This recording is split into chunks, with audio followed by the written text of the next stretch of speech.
Okay, well, guys, welcome to this fourth module. This fourth module of the course. We're already going past the equator of the course. So this would be the fourth module, and this begins to kind of it's gonna go. We've already kind of seen the basis, the building blocks, the main building blocks of this perspective. And today it's kind of like we're going to go in a bit deeper, and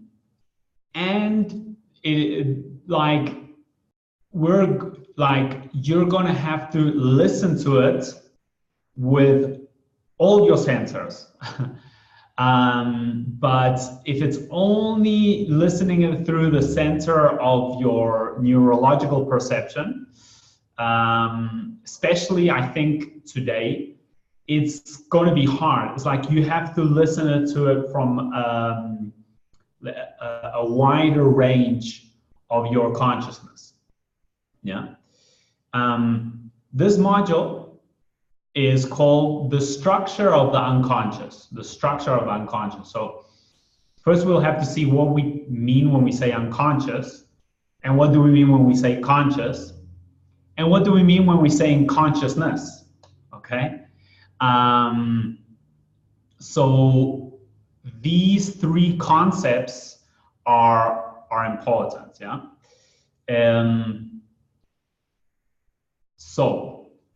And this is going to kind of build up what I call the stencil 2.0, okay? We saw the stencil, the basic stencil, the 1.0, which is kind of like that base structure that we are using to kind of organize the different levels, dimensions, bands, which make up reality, yeah?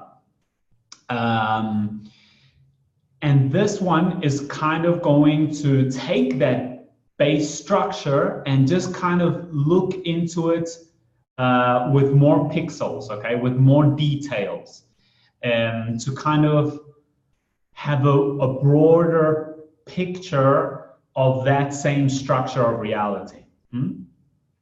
So probably we could say that the word would be, it's going to be an abstract look, okay?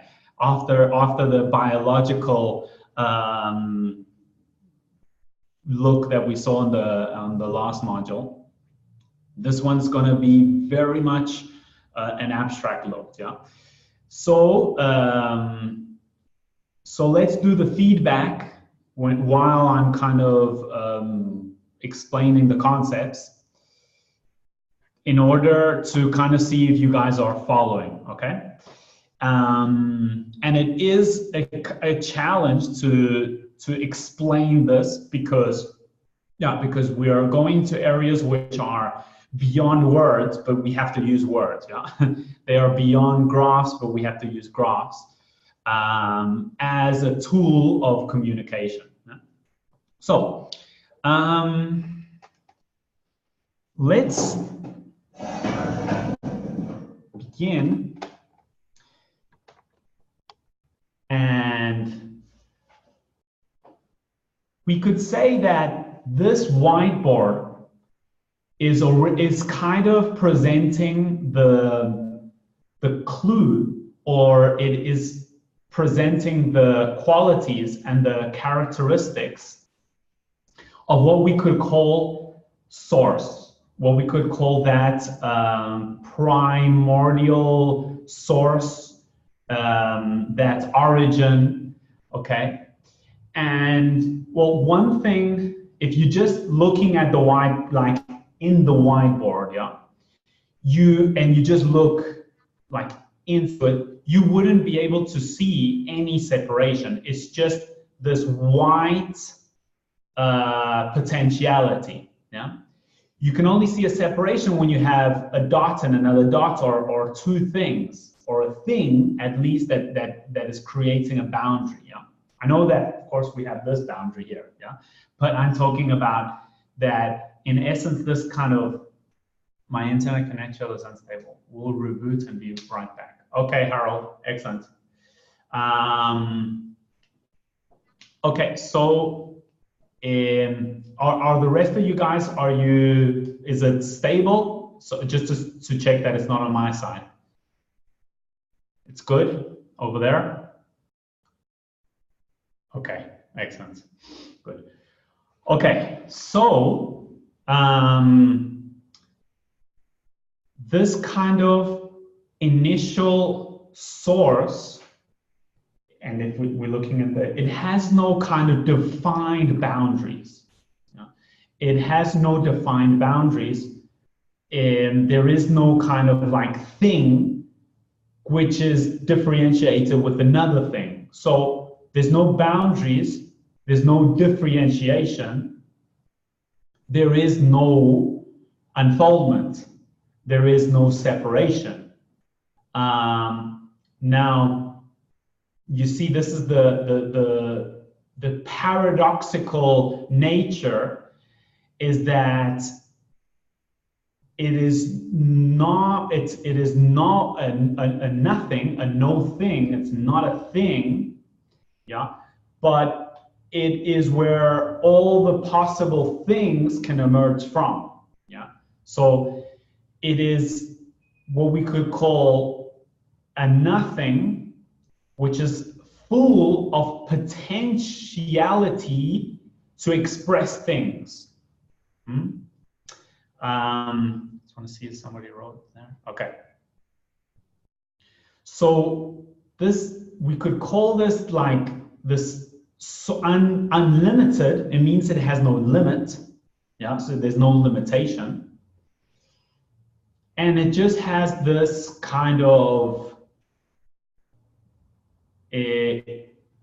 infinite, absolute, I'm trying to use words to kind of connect with this part, infinite, absolute, boundless, limitless,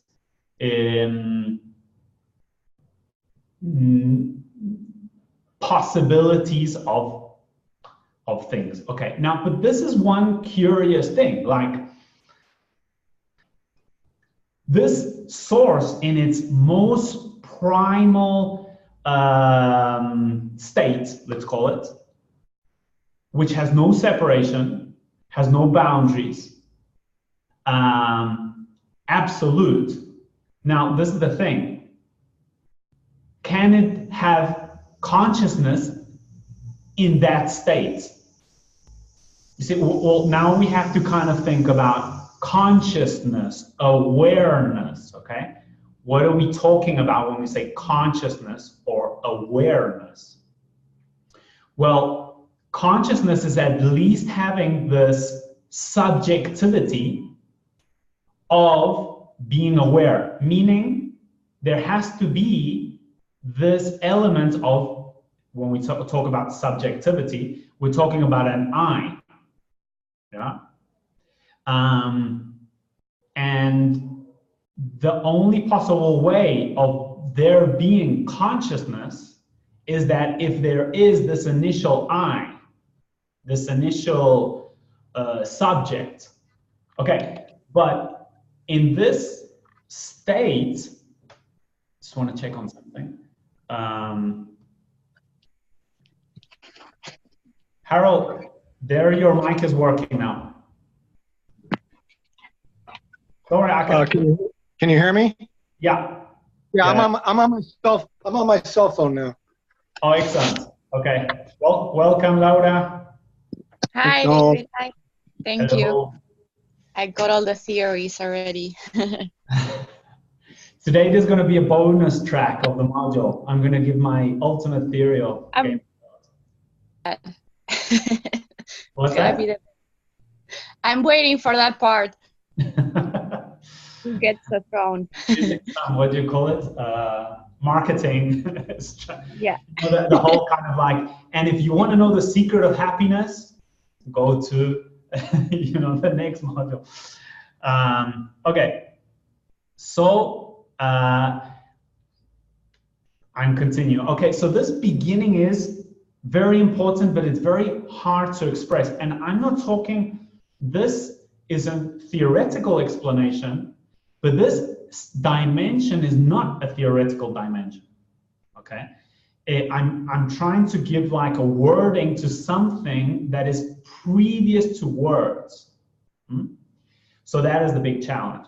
And we are trying to name something which it's boundless, limitless, absolute. You see, words already trying to create, they trying to select something. That's what words do. Like when I say, pass me the, and just imagine I say, pass me the, and the guy's like, what? Okay, so you pass me the bottle. Okay, so it's saying out of all the reality, I'm looking at this piece here. Okay, so that is the big challenger. So even though I'm going to be speaking with words, the words have to connect with an area which is within all of us that is previous to words. You see, this is the, and if we trying to grab it just mentally, yeah, it's going to be difficult. Yeah, so it's like you have to listen to it from a different. You're using your mind, but as a bridgeway, you know, as a kind of a bridge to something beyond it. Good. So this we can use these kind of words, you know, black, no thing, nothing. So black is absence of color. But at the same time, if I say it's nothing, you're going to say, okay, that's the opposite of everything. You see? And that's the thing, is that this initial source has no opposites. Okay? So that's why you can't get it mentally, because your mind is processes and opposites. Yeah. Good. Now, this is also the kind of weird thing to understand, is that this source, if it has no opposites, now let's look into this concept of consciousness. Yeah. Consciousness requires that there is something that is conscious of. Yeah, it means it requires a subject, subjectivity, meaning it requires an I.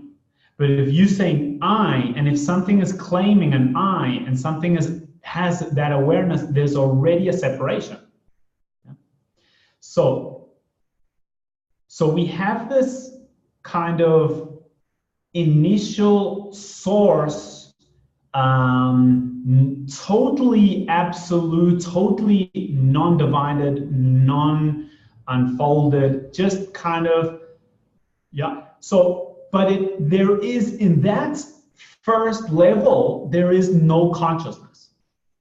See, there's no consciousness. It's just a pure nothingness.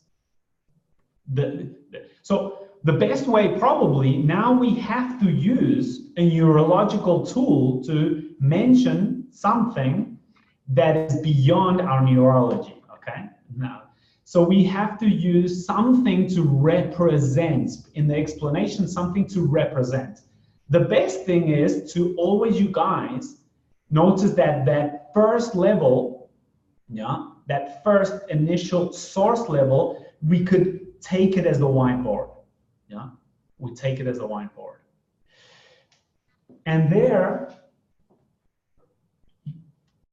but now I want to, from that whiteboard, I want to represent it onto something. You know, I want to use something to represent it.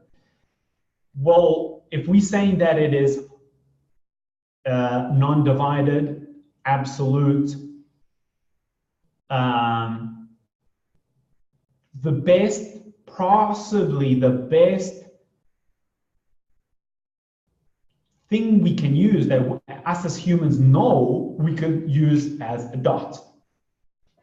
A dot. Why a dot? Because a dot has that kind of, it has no double sign. It doesn't have one side or the other. It is like this integral aspect. It doesn't have two. It's just this dot. It's just this one. Yeah. Okay. So now we've already kind of done a little unfoldment there. Like we've taken the white source and we've already kind of represented it with a dot. Okay. So we could say that's already a movement. Yeah. A very primal movement, but still this dot is just representing that source. There's no division. Yeah? And as I said before, the curious and paradoxical thing is that this origin, this source, which has no consciousness in itself, and it has no thing, is where all possibilities of consciousness and all possibilities of things, of life, emerge from. Okay, so this is, I'm going to represent this with this kind of inverted. And what is this going to mean? Okay,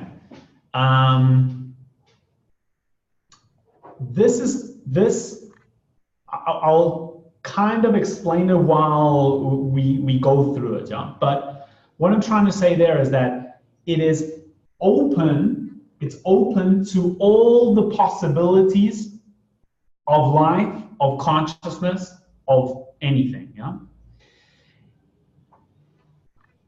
But let's see if you guys can see this. If it is an absolute, illimited, non-unfolded source, there can't be, as we know, consciousness, because there is no I, because that is already a separation. Okay.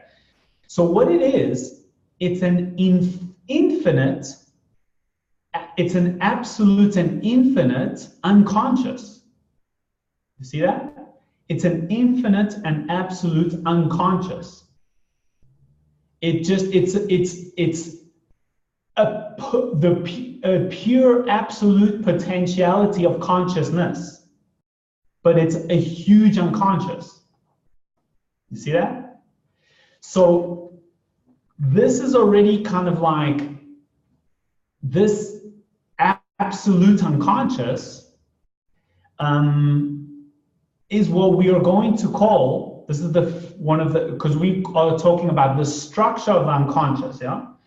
Well, this first kind of platform of the unconscious is what we're going to call, we could call the unconscious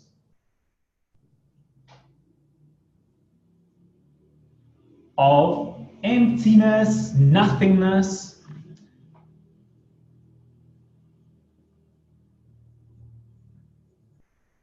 of source, so with two S's. The name, like, why do we use the names that we're using? Okay, because it's the closest we have in our language that can point to the quality of this source.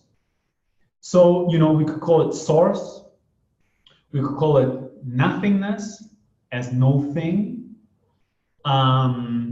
It's not even your idea of nothing, you see? It's not even your idea. It's like, okay, nothing is absence of things. Like, there's nothing between me and this computer. It's an empty space. Well, that is already, it's already a manifestation. So it's not even that, okay? It's a lack of space and time. It's a lack of space and time. So as you can see, the most fundamental, essential aspects of who we are, it's the hardest thing to describe. Yeah. Because when we're trying to describe it, what are we using? Something that it comes after it. Like we're using words, but words already something that are in a level that is after it. Yeah. So what we can do is use analogies, external, but what I would like to mention is that those analogies are pointing to a fractal of something which is original. So for example, like we could say that if there is no empty space, there is no possibility of having things. It's like, how could we have a thing without empty space? Now, this is the thing, empty space is not a thing, but thanks to having empty space, there is a thing here. Are they opposite and they contradict each other? No, because they live with each other. Okay, this is the thing we're going to be seeing. Yeah. Could you move the board more to the left side? We're missing some of it. More to the. Is it like more like that? Is that better?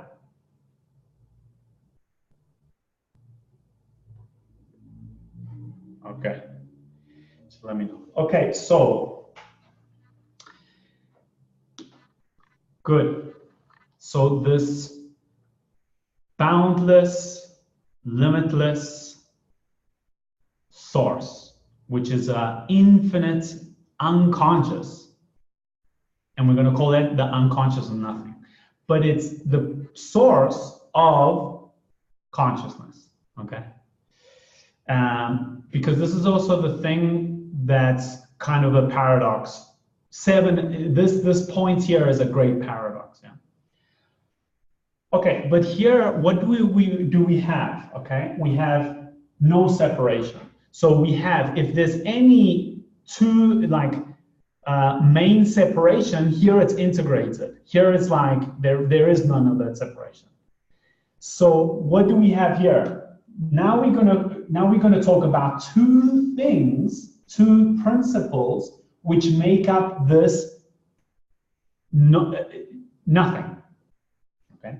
So here we're gonna put. Remember, we use the number 7 as the number that kind of represents the source. Yeah. So we have the 7 here. We have the 7 here. Okay.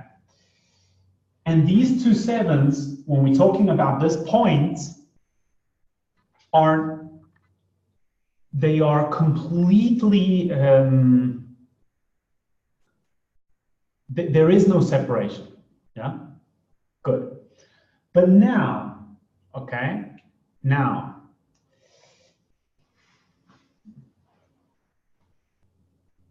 what is, for there to be a possibility of life, there has to be a separation. It's the axiom of life. For there to be life, there has to be separation. Why? Because for there to be life, there has to be relationship. There has to be communication. You see, in this first, this level, this dimension of source, there is no relationship, we can say. Yeah. Now, you're going to kind of, probably you're going to notice that your mind is organizing this, what I'm saying, in time. So you're going to think, oh, first, at some moment in time, there was nothingness. And from nothingness, a second thing happened in time.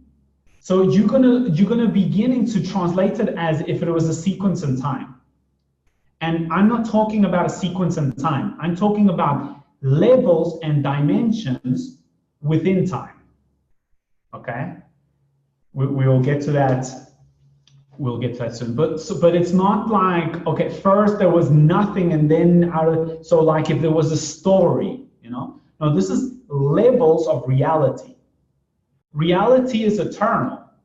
There is no beginning, there's no end.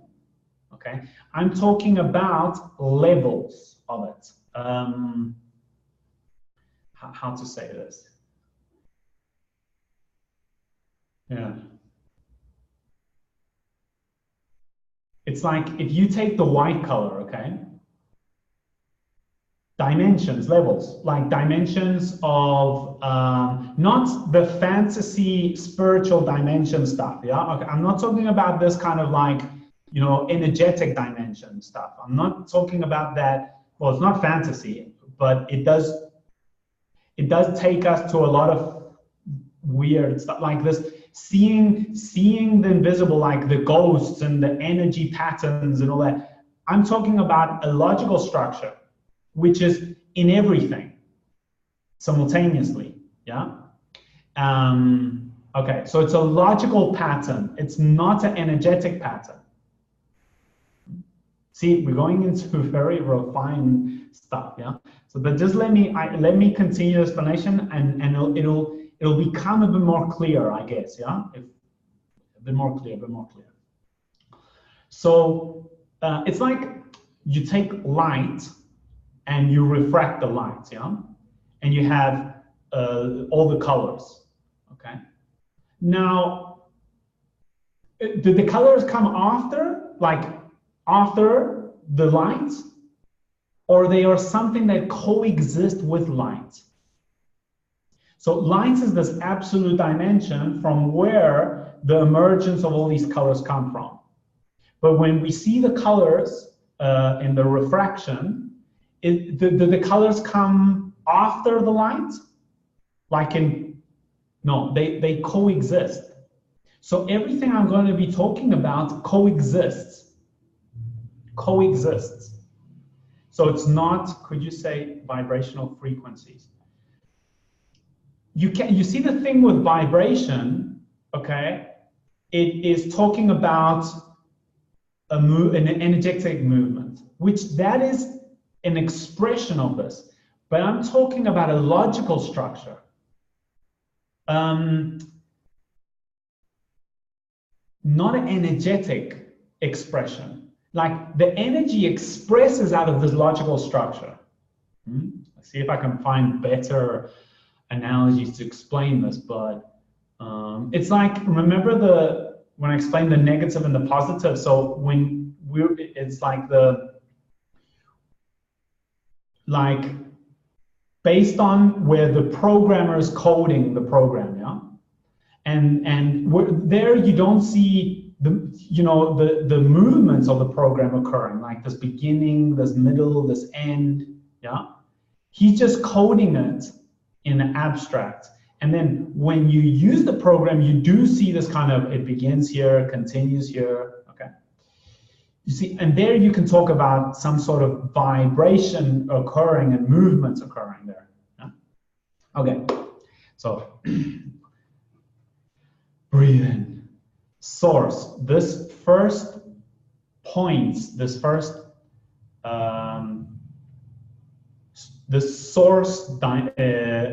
point, okay?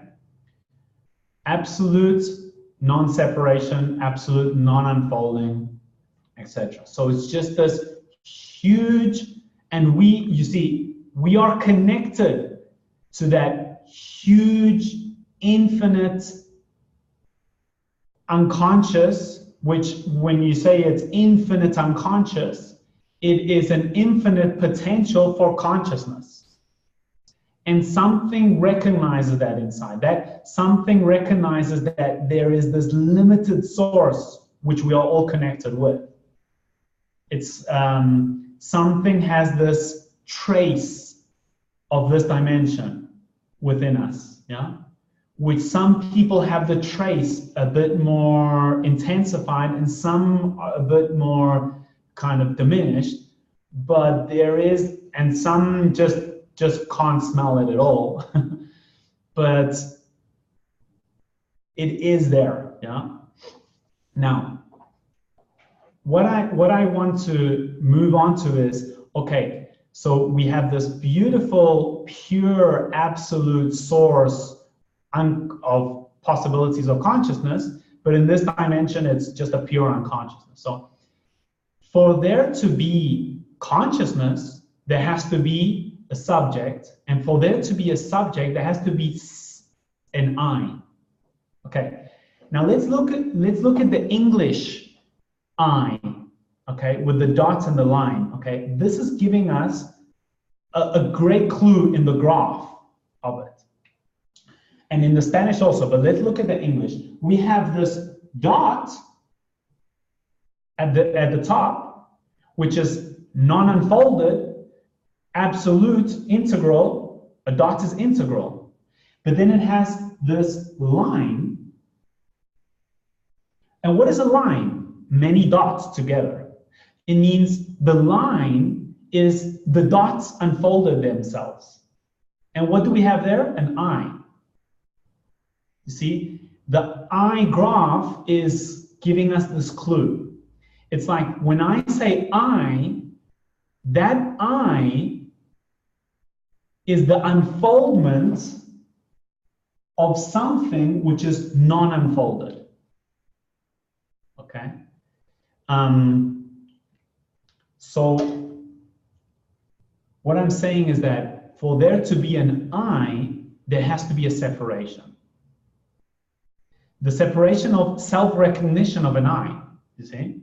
There's already a conscious, because when you're saying there is consciousness, well, it is conscious of something. So there's a relationship. This first relationship is a pure relationship of nothingness with itself. Yeah? And what do we have there? If nothingness is able to if there's this mechanism for nothingness to be aware of itself, what is it going to see? Okay, so there we have a separation. These two sevens, this area of these two sevens now separate themselves. But this separation is non-linear. Let me do it straight time.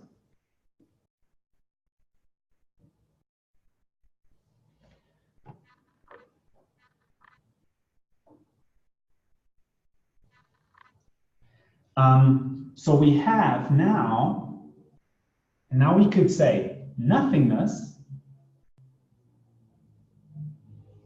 nothing. When it's able to when it's able to establish another area where it can be aware of itself, what does it see? It sees everything. You see? Everything, I don't like the word in English. Why? Because everything is talking about things. It's talking about everything. It's like talking about one thing, two things, three things, four things, five things. It's talking about things. I like more the word in Spanish, which is nada, nada, and then we would have todo, todo. Todo is more precise than everything. Todo is more like, if we had to translate it into Spanish, todo would be totality, the total thing. Yeah? Why am I saying that everything is not all that precise? Because everything is it is that space which is containing all the things. Now, in this first unfoldment, there is no thing. There is no thing. There is just awareness. It's just nothing becomes aware of its totality. And it says I. Well, in Spanish, I is yo. And remember we called this the y-axis, yeah, or the zero. The 0 point, it's the axis of the 0 points where we are connected with our timeless state. You see? And here we have this in Spanish, this yo is I, and it is talking about a primordial I. It's not talking about I as a thing, okay? Normally we use I as I, David, yeah, okay? So we use it as I, David, the thing. But that I that we have is inherited. It is from a much more deeper level of I, which is this I that I'm trying to represent here. It is the I, and this is where consciousness is born out of. Consciousness, if we had to define it, it is nothingness becoming aware of its totality. Weird. Got an ant in the house. I live in a. Just gonna let it out. Wait a sec.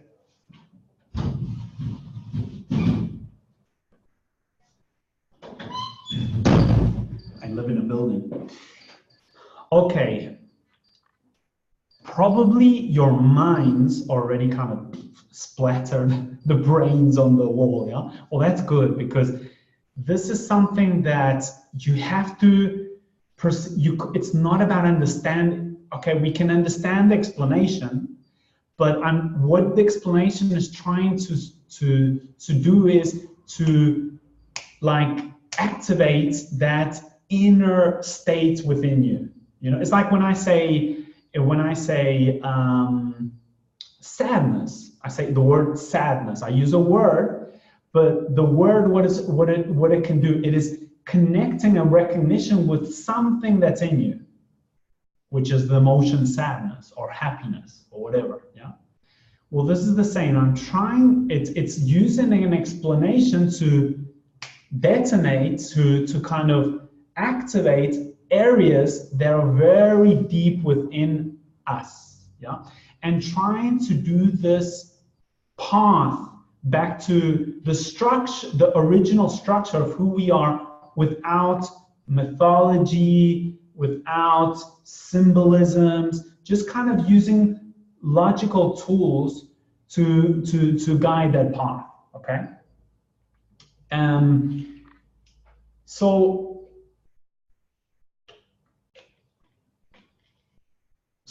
this 7 at the bottom, which I'm not going to name everything, because what that word kind of what it's kind of pointing towards, it's the containment of all the things. Well, this is not. This is just totality. Okay. If you allow me, I'll use the Spanish. Just put the Spanish word todo. So what do we have here? Okay. What do we have here? We have the birth of the dimension of what we call consciousness. Consciousness. Of that subject, that initial subject, the I. You know?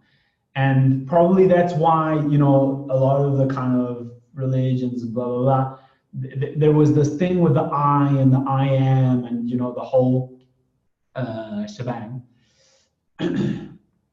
So, but because it's kind of connecting, it's a reminder. It is this sense of this aspect within reality. And here, what do we have? The possibility of a relationship. So we have a first separation, but this separation, it's not in time. You see, it is a dimension, it's a timeless dimension. It's just nothingness, it's aware of its totality. Okay? And is anything kind of missing in this picture here? Yeah? Is anything kind of missing in this picture? Well, it's kind of like we have this original boundless source, which has this mechanism of establishing the possibility of self-awareness. So this nothingness is able to look back at itself and it sees the totality. But it can't explore itself in fragments. You see? It's like it needs a second unfoldment. We call this the first unfoldment, and it needs a second unfoldment. The second unfoldment is where this 7 can not only is aware of itself in instant 0, it can look at its fragments. It can look at its potentials expressed in a fragment, channeled as a fragment. That's where we have the birth of a thing, you see? That would be plane one. Remember plane one? So there we have 7. Well, first we have this, and remember, whiteboard is allowing for all this to happen. That is the first initial area. And then we represent it with a dot. And that dot is the complete integration of what we are going to call the masculine and the feminine principles, okay? The masculine and the feminine principles. But they are completely non-differentiated in this area. So this is just a pure unconscious of nothingness. It's just a pure level of unconscious, which is allowing an infinite possibility of consciousness. And the first movement, and this is not in time, this is the hard thing to understand, because when we're listening to it, we're imagining a story occurring, you know? And it's not a story, it is, how can I say, it's the mamushka, you know, the Russian doll, which is matryoshka. The Russian doll, it's all unfolded, but all at the same time, you see? It's not a sequence in time. This is not a sequence in time.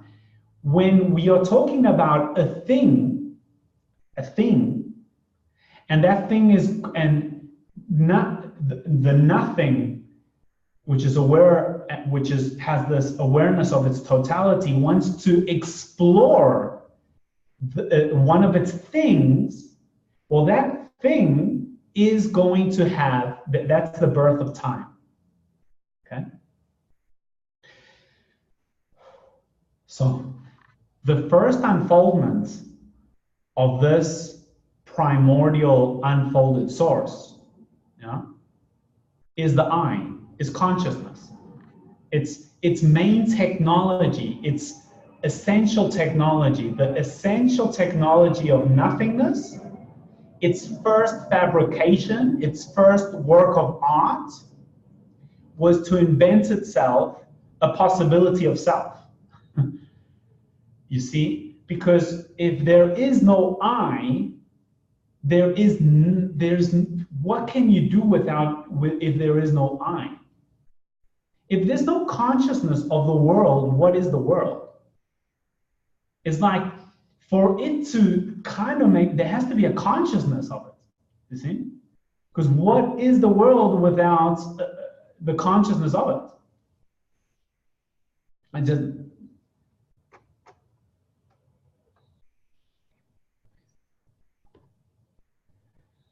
Okay, so how we're doing up to here. This is going from non-unfolded to the first unfoldment, and this is going to give birth to space-time. Here, there's no space-time. Or we could say there is a space-time zero. There's a negative space-time. But there is no manifestation. Here, at this point here, there's no manifestation. There's only, it's a level of just a conscious I. The I am, famous I am, which in Spanish is yo soy. Well, I'll explain that later on, which is because if you have a 7 looking down, okay, and a 7 looking up, and you have 2 7s, but they dialoguing with each other, you have an 8. Yeah? So in Spanish, you say I am is yo soy. You see, you got this S in the middle here, and you got yo soy. I'm not sure if you can see that this yo, this Y in 0 point, here it's the same, but it's changed because it's looking from the top and the bottom and the bottom and the top. And if you have an S in one direction and you put an S in a different direction, what do you have? It's yo soy. Okay? Yo soy in the both directions. The interesting thing is, okay, and what happens here in the middle of this 8? Okay, what happens here in the middle of this 8? Okay, well, that's where we're going to have the thing. That's where we're going to have the thing. We'll get into that now. Whew. Was I able to moral? This is very hard to verbalize, yeah? So are you guys kind of, I wouldn't say understanding it. Are you kind of smelling it, I would say more? Are you smelling this area? Is the aroma kind of coming up? Yeah? Because it's not about understanding. Really, it's not. You can understand it, but it's not enough just understanding it. It's more about, yeah, I would say it's more about smelling. Yeah? I'm trying to talk about how we are essentially built, how we are, what are the levels of the structure that builds us, this I, that we all experiencing. We are all experiencing a sense of I. Yeah. Then how we interpret that I, from which perspective of I are we looking at, we normally tend to take the perspective of the thing, the I thing, which is also correct because it's the 8th meeting. Yeah? Okay. I know that we've been very little, like just an hour, but I think it'll be good to take a break and continue with the next part. Yeah, because this was kind of like the hardest to verbalize for me. I love it because when I speak it, it's kind of that area is emerging, and it's just because it's just incredible to kind of, it's what the paradox is. This is what we are essentially, and we are in a way remembering the smell of what we are, always will be, etc. So it does touch deep. It touches deep. It touches deep. This explanation touch deep, deep, deep, deep, deep, because we're going to a dimension that is, it's not before time. It is a container of time. You see, it's like this. I call it. It's not a relationship, a chronological relationship. It's a hierarchy relationship. Okay, meaning a hierarchy relationship means that if there's no space, empty space, there is no this. Okay, it's not a time thing. It's a hierarchy relationship. So when I say space is before this thing, I don't mean in time. I mean in a hierarchy sense.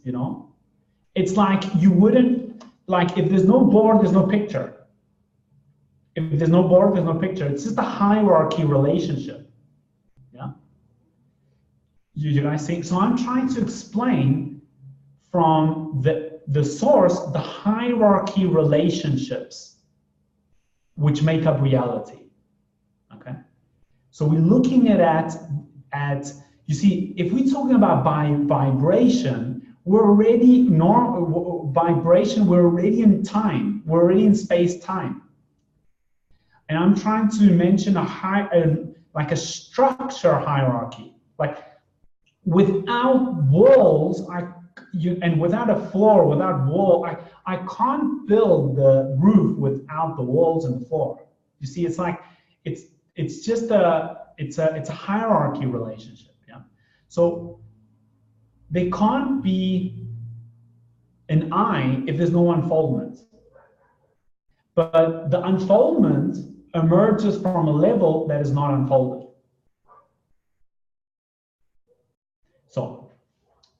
let's take a break. 10 minutes break. How you guys doing? More dead than alive? Okay. If you thought that Games of Thrones was going to break your mind, you didn't expect this before, yeah? Okay, so we'll be back in 10 minutes, all right? I see there's a question there.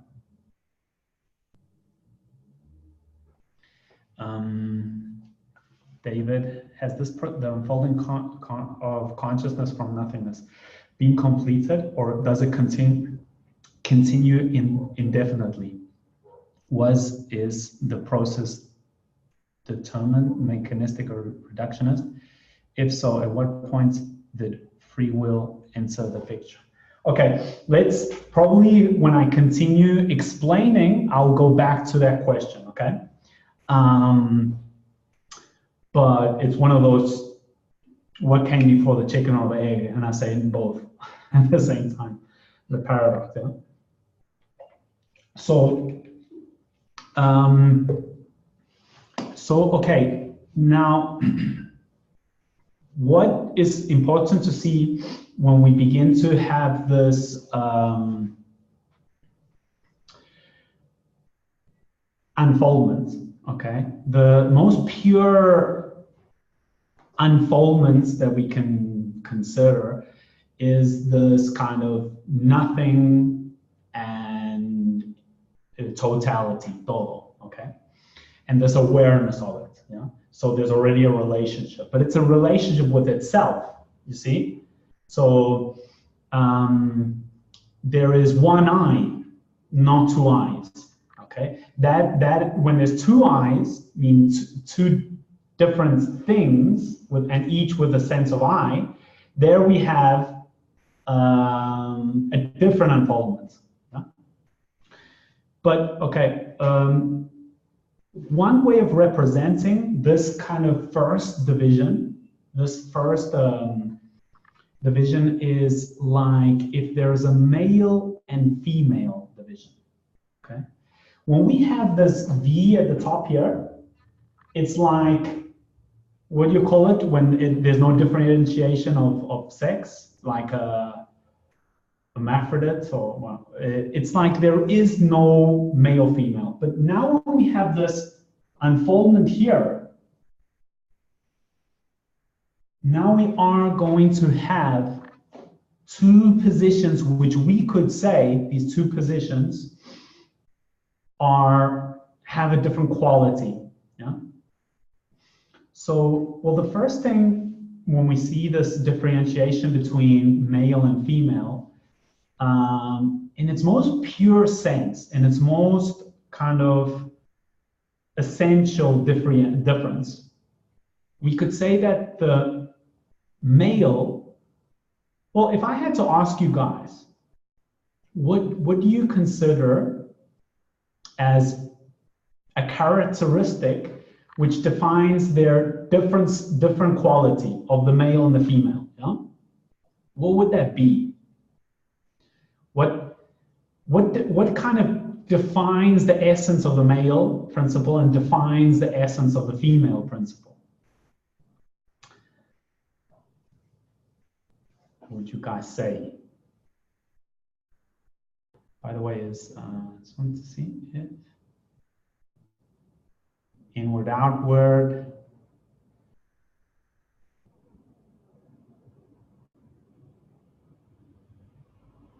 And which one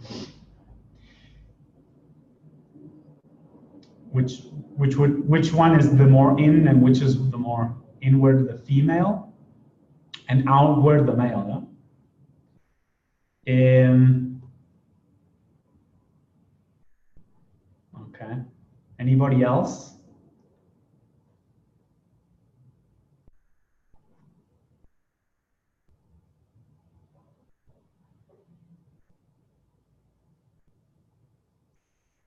Well, in a way, being, doing, okay.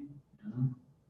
Well, possibly this outward aspect of the male this doing, is probably this kind of aspect of emitting. It emits. Yeah. Yeah. Okay. Yeah. So, and the female is more this receptive principle, isn't it? So this kind of what we call this giving, it's emitting, like the sun is emitting its energy. You see, it's like emitting, and then the planets are like receiving it. That's why this Earth has this kind of female aspect where it's receiving that emission. Yeah. In the more kind of biological sense, it's the male is emitting the like ejaculating, if you want, the spermatozoid, and the female is receiving it. But also another difference is in that receiving it, it is giving birth to it. You see? So like what the Earth does, it receives all that energy of the sun, energy information, all the spermatozoids, okay? So the sun is just constantly, we could say, just emitting, ejaculating all this energy information, and the Earth is receiving that, and out of that it is giving birth to things, to diversified expressions of life.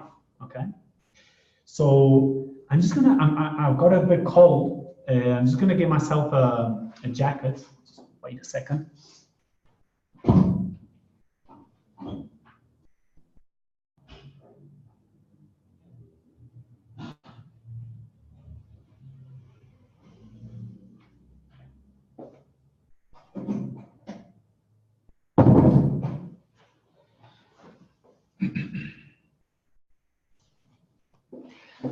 Okay, so we would say that difference, yeah? So using these graphs, well, whenever I'm going to put, because now let's talk about, we talked about consciousness, okay? Consciousness is, in essence, consciousness is nothing, or its primordial aspect is nothing aware of itself, meaning nothing aware of totality, of todo, yeah? And that would be the birth of consciousness, the Ein, the jaw. And in this consciousness, we have the unconscious and the conscious, okay? Now, the unconscious, the way that I'm going to represent the unconscious is like this, okay? And the conscious is going to be like that, like the opposite. Yeah? And there are two levels of the unconscious, two main, because now we're looking at the structure of the unconscious, and there's two main levels of the unconscious, yeah? But they are two levels of the same, I sometimes say it's like, there's always this relationship of the unconscious is like the sea, you know, where everything comes from, you know, this origin of the sea of all life. And you see, now I would say that the unconscious is just one, but it has two levels. Like if it's two levels of the ocean, okay? One that is closer to the surface and one that is like deeper underneath. The first level is this unconscious of nothingness. And this level of unconscious is more masculine in the sense that it retains in its testicles, it retains in its testicles the first movement from where life is going to begin, okay? So here we could say that nothingness has all the potential spermatozoids, okay? We could say that everything starts in the testicles, you know, in a way, but things don't end in the testicles, you see? And only with testicles, you don't get life. So what do we need? Not only an area of unconscious, which from where we have the emission or the emergence of the possibilities of life, we need a uterus. So this is where we have this feminine aspect, because this one at the bottom is going to be more a receiving aspect of 7, okay? And this top one is going to be a emitting aspect. So here we have this other level of the unconscious. So we have, let's first we have, the first level is non-differentiation of principles, okay? But then when it has this first unfoldment, there we do have a differentiation of principles. Now we have this kind of testicles, and this what it would be, this axis here. This is like a penis, okay? So it's like a penis. And then the penis, what is it? It is emitting from these testicles, it's emitting what? Possibilities. Possibilities. This is receiving those possibilities, receiving them, and what is coming out of this? It is the birth, it's the birth of an individual. See, in the testicles, possibilities. When it receives it, it contains it. This is another female aspect, isn't it? It receives it, it contains it, and it conceives it.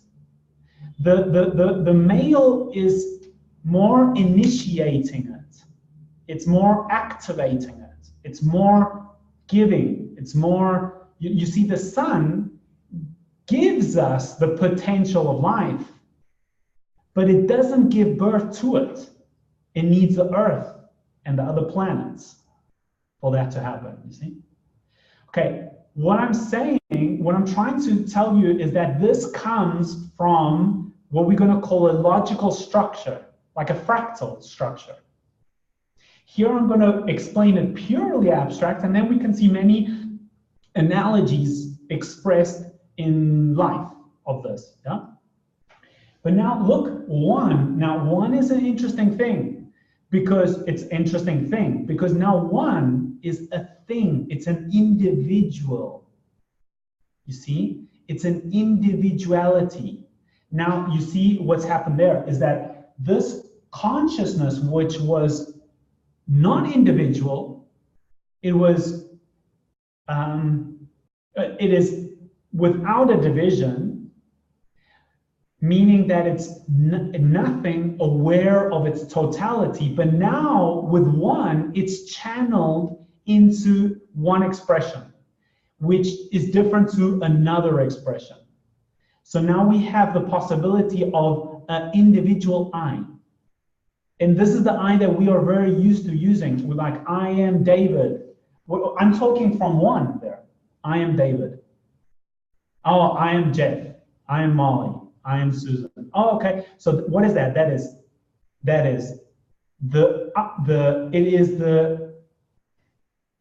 this absolute I transferred into an individual I, channeled into an individual I, okay? But which I sustains all the individual I's? An absolute I, yeah? An absolute I. So, look, here we have 7 as nothing, todo, and then we have 1, which is this individual, okay? And if we, well, first of all, look, they are spelled very similar, aren't they? 7 and 1 are spelled very spelled. The graph is very similar to it. Actually, that's why they, in the Spanish, they put a line here, so to not differentiate them, you see? But for example, in English, there is no line in the middle. So you see the 7 and 1 is like the two levels of I, we could say. This hierarchical source of I, which is this absolute I, and then it is channeled into an individual I in one. Let me see the chat. Okay. Now, if you have 7 plus 1, what do you get? 8, yeah? Now, what connects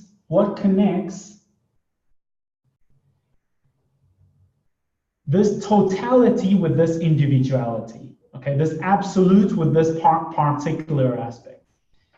It is this I am, yo soy.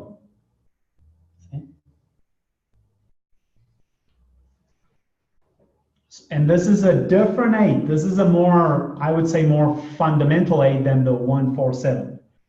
And it's that if I have to give a definition of consciousness, it would be the awareness that nothing has of its totality through each thing. Through each thing. Yeah?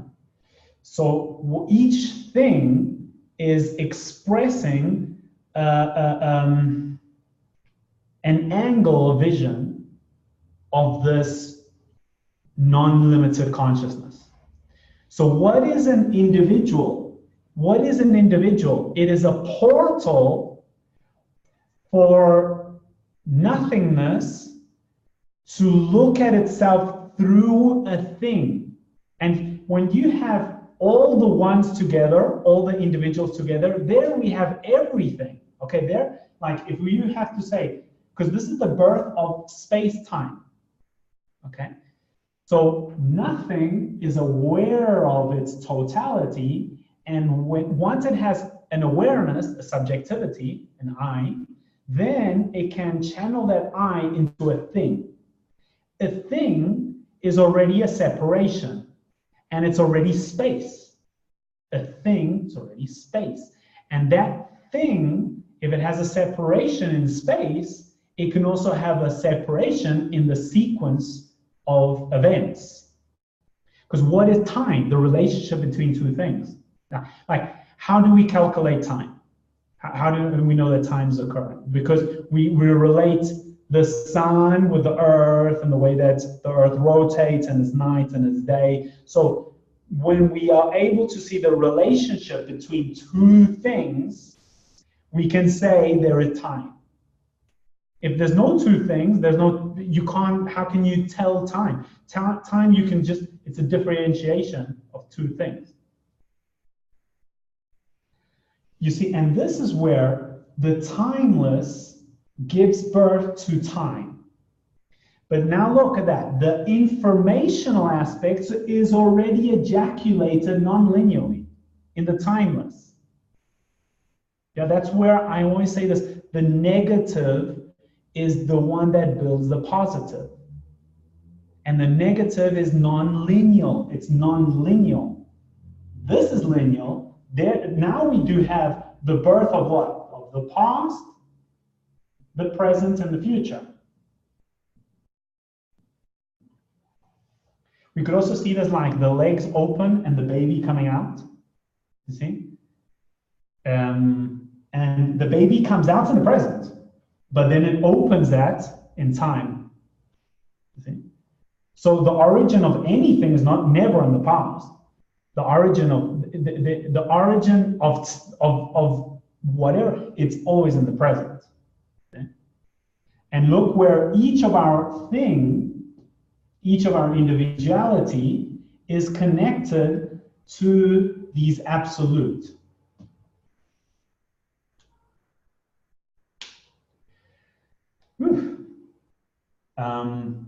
And here is where one begins to become conscious of the unconscious. Okay.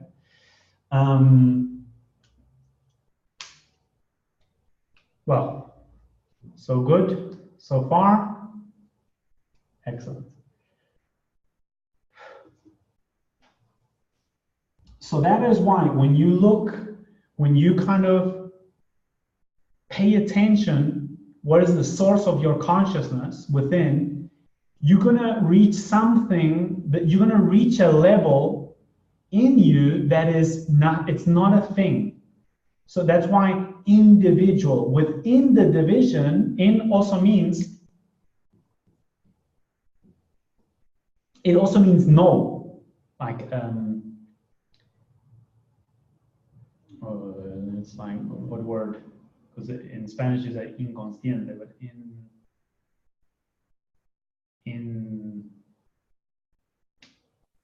Invisible.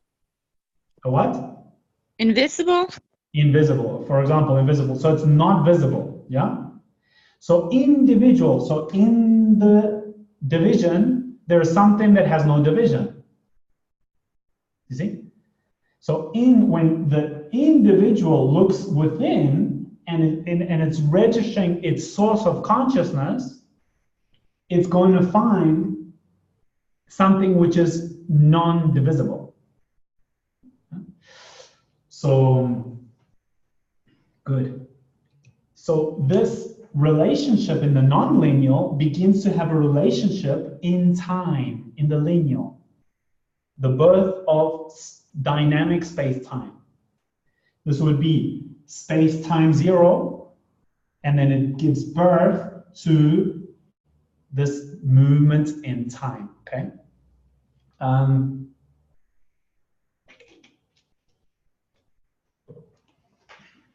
So let's put this platform here.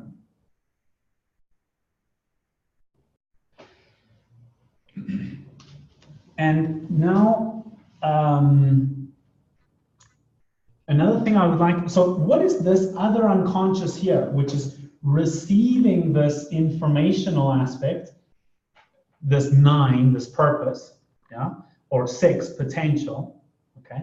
So it's ejaculating that 6 and 9 here. This aspect is receiving it, containing it, conceiving it, and brings birth to what we call life or biology, the logic of life, biology. So what do we call this unconscious here that is sustaining life is the biological unconsciousness.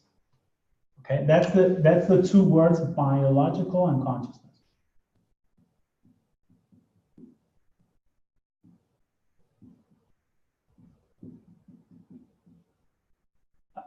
Sorry, unconscious, not the unconsciousness. Biological unconscious. So these are two aspects of the unconscious. You see, it's the structure of the unconscious has this masculine and female aspect, which both of them gives birth to life, which is it develops conscious. So what is expanding awareness, expanding consciousness? Well, anything that expands grows, and if it grows, it's in time. So the birth of consciousness is not in time, but the expansion of consciousness is in time. Yeah. So we are conscious without time. We don't need time to be conscious. But to expand our consciousness, we need time. You see that?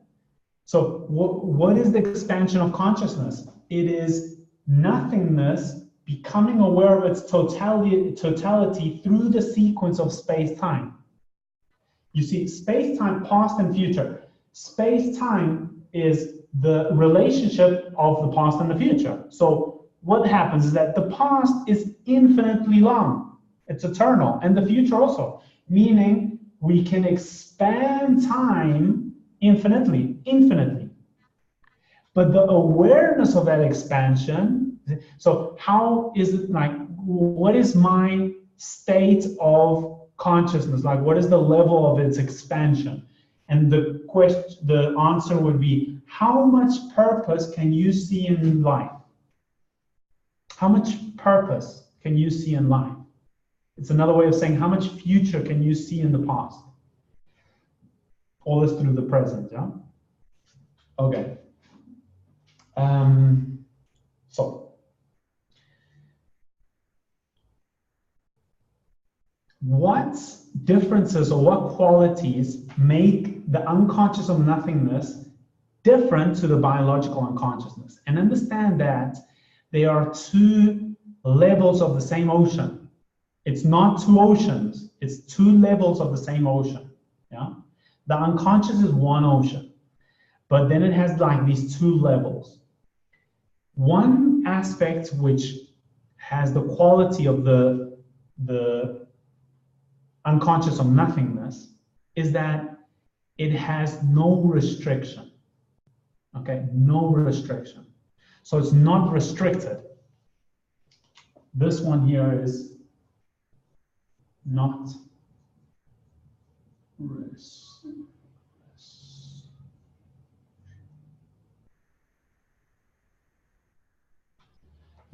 restricted.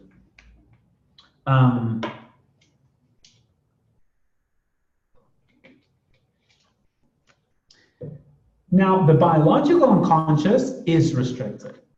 Why is it restricted? Because it chooses one option out of the many to be able to give birth to it.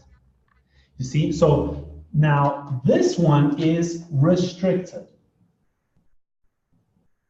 Like, let me give you an example of this. You see that a man in its testicles has infinite possibilities of life. Infinite, okay. In the human, when we're talking about something in life, it always is limited, but it has many. Okay, let's talk about it. It has many. And once it connects with a female, and the female receives that possibility in life and conceives it, what happens? The man can still give more possibilities around, but the female can't. Why? Because it has to choose one, and it has to contain it. It can't be open. It has to close on the one that is chosen. You see? Why? Because it has to receive it, conceive it, and give birth to an individual. Okay? So it is restricted. It restricts itself. Does restricted mean that it is limited? No. It just means because once the baby is born, that woman can have more babies. It means that it is selective, it restricts, it gives birth, and then it's open to a new version. Okay? This unconscious of nothingness is not, it is always able to, it's like the sun, it just can emit. It's emitting all the time. It's emitting. It's like, because the source of it is nothing. The source of it is nothing. So it is just this infinite possibility of emission. Okay? But there has to be something that restricts it at one point, because you have all the possibilities, but it's like this is sometimes an example that I put. If I buy myself an empty, let's say, a field that has no construction, there's nothing there, I am open to building anything. But at some point, I have to choose in the abstract, I have to choose a possibility. So what is everything? What is totality? It is the receiver of developing life. Okay? But you see, todo, or totality, which is the other side of nothingness. Now, what we're seeing is the same essence, but playing a game of two sides, of emitting, receiving, and kind of giving birth to life. But it's restricting. It's like, you see, a lot of people have this sense that I'm connected to an infinite possibility. Anything is possible. The impossible is possible. Okay, they are kind of connecting with this area of themselves. But then other people say, okay, well, if you think that anything is possible, why don't you fly right now? As a human, why don't you fly? Okay, there's something that is restricting the possibilities of exploration. That is the biological unconscious. The biological unconscious is containing our experience, but it's also restricting it. Yeah? So why? Because it wants that restriction for it to channel into a specific kind of angle or vision and of experience. It doesn't want the human to fly right now. Yeah? So, so everything is possible, but at the same time, I would say everything is a possibility, but not everything is possible. Like in this area, yes. But once it's selected here, no. Good. Now, let's see if you see this. Like that which this biological unconscious that gives birth to us here, okay, gives birth to us and gives birth to reality, space-time, okay?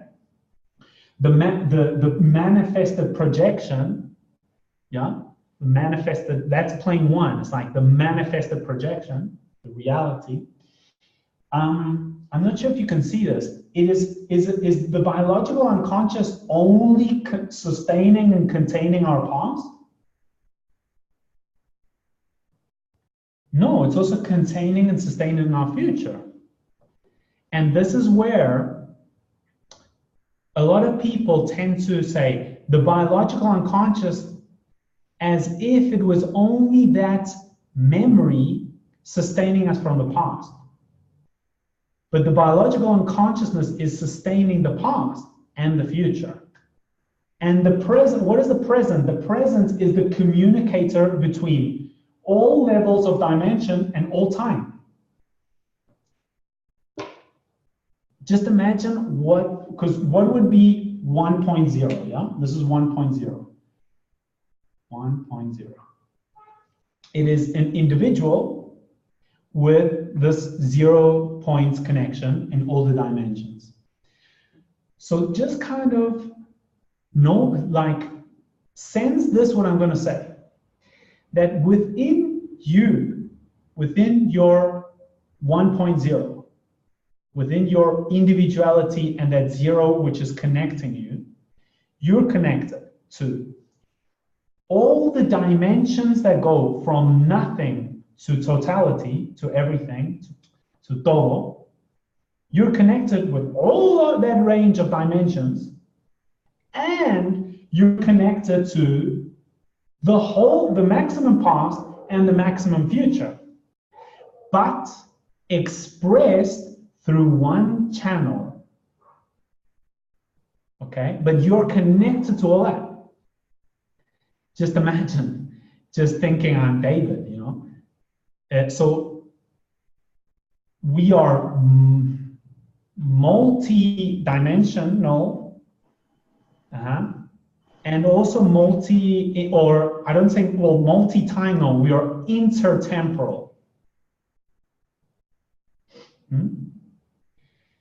So we're connected to all the dimensions of reality, and we are connected to all the time, but expressed in this fragment of time. It's like a photogram, you know, like making a picture, and you have all these photograms. Like when you see like cartoons, and it's you know, it's like this movement of photograms, and it gives us this feeling that there's a movement, there's a dynamic occurring, yeah. But there's a choice of each instant, you see? Because what is time? Time is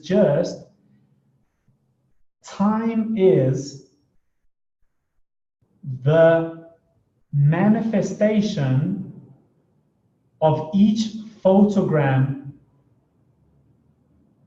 It's the manifestation of each photogram in the instant, but you see, it's a manifestation of this progress, like this progress manifestation, unfoldment. So it is manifesting in each photogram, but there is a story going on. It is not disconnected one photogram from the other. There is this sequence, there is this story that's being developed. There is this, there is this purpose, you know, like this logical development, where each manifestation of each photogram in the present is containing all the past in that photogram, but it's moved by all the vision of the future. Yeah? So, so what is one going to do? What is like the thing going to do? What's it going to do is make the unconscious of consciousness become conscious.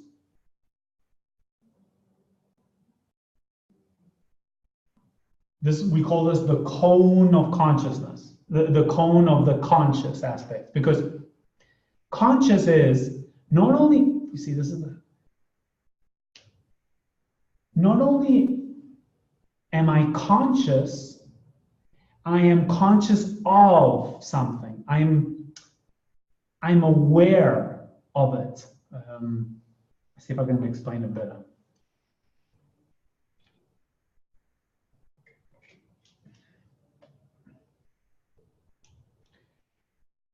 What happens here is that all this unconscious potentiality, which comes from the source, becomes revealed consciously. Like, see if I can find an example here. You see, like, for example, a baby, it's the way that it is breathing is happening unconsciously, okay? But then the baby begins to grow and is able to not only have that heritage of the capacity of breathing, it can become aware of its breathing. That is expanding consciousness. It's when we become aware of the mechanism, of the logic, of the purpose that is behind that which was unconscious. Because before, the baby, it just naturally could breathe. You see? Could just naturally breathe. But then there's a point where it begins to become aware of the logic, the mechanism, and the purpose of that function that occurred unconsciously. Basically, that is this which, because breathing was sustaining us unconsciously, but we become conscious of it. You see what I mean? So it is a conscious participation. It is not just floating in life and things occurring and everything sustaining us and containing us. It is us participating, becoming aware of it. And that is expanding consciousness. It's when the individual is becoming aware of the possibilities that nothingness has through everything.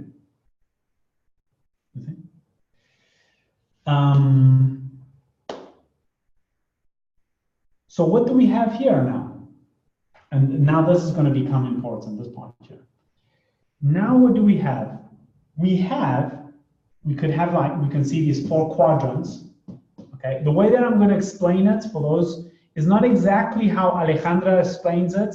I'm explaining it through a different, and at this point, I'm explaining it through a different lens. It is pretty connected, but there are some differences. So just kind of listen to this in, you know, open mind, without any associated memory. So here is us. Here is David. Now let's go to the particle. Here is David. And David is sustained by a biological unconscious from the past, okay, and also from the future.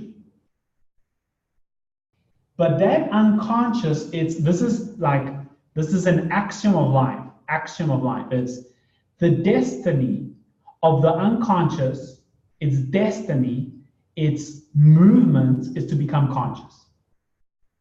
That is what space-time is all about. That is what life is all about. One way of describing it.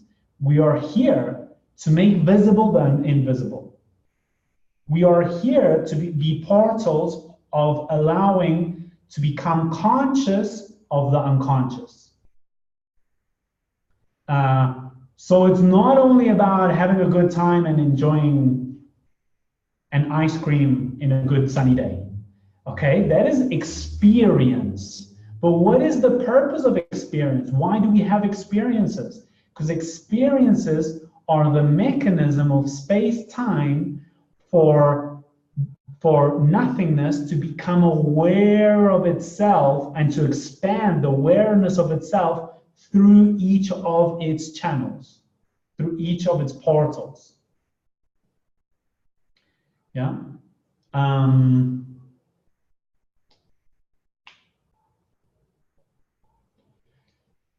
So how are we doing up to here? I'm not really sure. Are you still alive?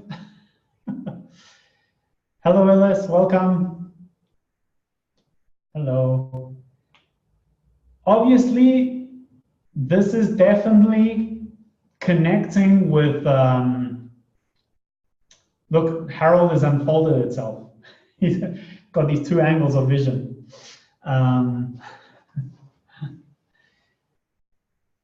So definitely, okay, this has probably, I wouldn't say a complexity, I would say a depth, a profound depth to it. Yeah. But I don't want to move on too much without kind of seeing if you guys want to ask something.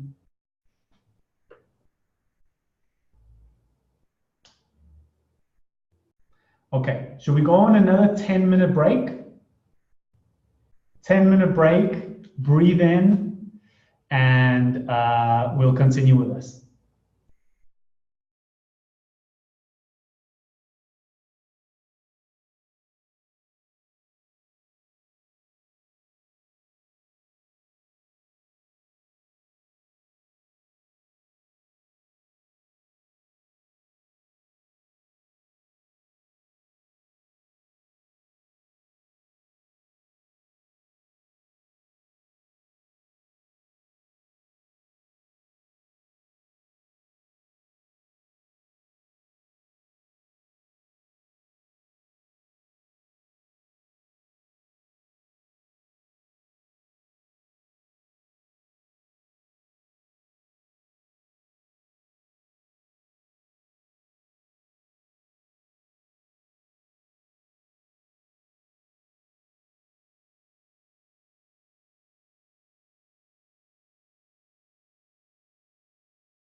Okay, welcome back, everyone.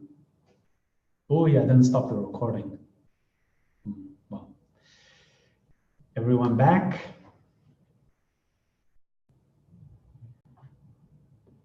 Hello.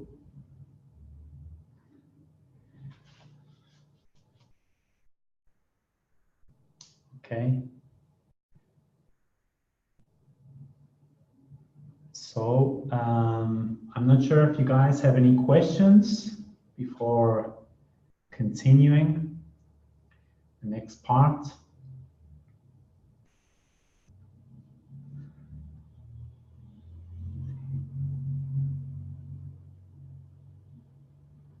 Okay, good. Well, let's continue to fly into the sky. Well, now we're going to begin to touch a bit of ground, okay? So we have now this drawing, which is kind of like the hierarchy sequence, which allows us to have a existence, a reality emerge, okay? And here we have, well, this unconscious of nothingness, okay? This unlimited possibilities of life, of consciousness, of existence. And this is, I sometimes call the testicles of the universe, the testicles of space-time. And then it has this other area which is able to select one of those possibilities and give birth to that possibility into an individual kind of expression. That individual expression means that there are going to be many things, many individuals, and in that relationship between things, between one and one, what do we have there? We have space-time, okay? So one is an manifestation, an individual manifestation in space-time of one of the possibilities which has been conceived by this everythingness, received by this receptive aspect of seven, and emitted or ejaculated from this source emitting kind of aspect. Yeah. So a way that we could see this is we have the sun, the earth, and us, the little individuals of the earth. You see, this is going to be a fractal. This is going to be a fractal that we're going to see all the time. So we have Father, Mother, and Son. Another way of the Holy Trinity, but more in a logical sense, yeah. So, and this is going to be something that there's always going to be an emitter, a receiver, and a product between both of them, yeah. And so now I want to take this more into the perspective of the individual, okay? The perspective of the individual. And what we can see as individuals, we are connected to a conscious aspect, yeah? So we have this participation where I'm conscious of things, yeah? I'm aware of things, but definitely I'm not aware of everything, yeah? So that means I also have an unconscious. You see, when we have one is divided into conscious and unconscious, really. So it has this duality occurring because one is just one angle of vision of seven. That is one angle of vision of seven. So the angle of vision that it can see, that is conscious, But the whole other aspect that I can't see is unconscious. Yeah? So your let's say your biological vehicle is tuning in to one level of vision of the totality. Yeah. It's not that you are disconnected to the other level. It's not that you never disconnected with everything. The only thing is that you're not conscious of how you are connected with all the rest. So we could call this the conscious is like this area of certainty, and the unconscious is this other area of uncertainty. Okay. And if I had to ask you guys, which one do you think has more vision? Our area of certainty or our area of uncertainty? What is more amplified? That which we can see or that which we cannot see? Which is wider? Yeah. That what we know or that which we do not know? It's a question. Yeah, you guys, by far. Okay, so the ignorance we have is far greater than what we do know. Now that doesn't make what we do know as something false. Okay, that is going the kind of relative side. No, what we do know isn't false. What it is limited. It's partial. Okay, so this is the thing. How do we keep on growing our conscious participation? How do we keep it growing? Well, we keep it growing when we allow the uncertain to have a major role in the guidance of our certainty. So you see, when does somebody become crystallized? When does somebody cancel the dynamic of evolution? When they think that they have reached the end kind of answer. You know, like when they have this kind of theory of life, and life is this. This is what life is all about, this. And when they do that, what is happening there? They're closing the communication with that huge, immense, invisible uncertainty, which is not, it's not there to suck us. The uncertainty is us, but in an area that we're not conscious of. So the unconscious is containing us, it's sustaining us, but it's containing us and sustaining us with the purpose of us to become more conscious. That is evolution, that is growth. And if we're not following that rule, we are going to begin to rotten, we're going to begin to degenerate, because we're not following that axiomatic push of opening our certainty to the uncertain. Yeah. So this is what I call that when the uncertain begins to touch our area of certainty, that is what we call a challenge. Because the challenge is something that goes beyond what we know, is breaking the limitations of where we were constructing what we know. Meaning that if we don't doubt our certainties, doubt what we know,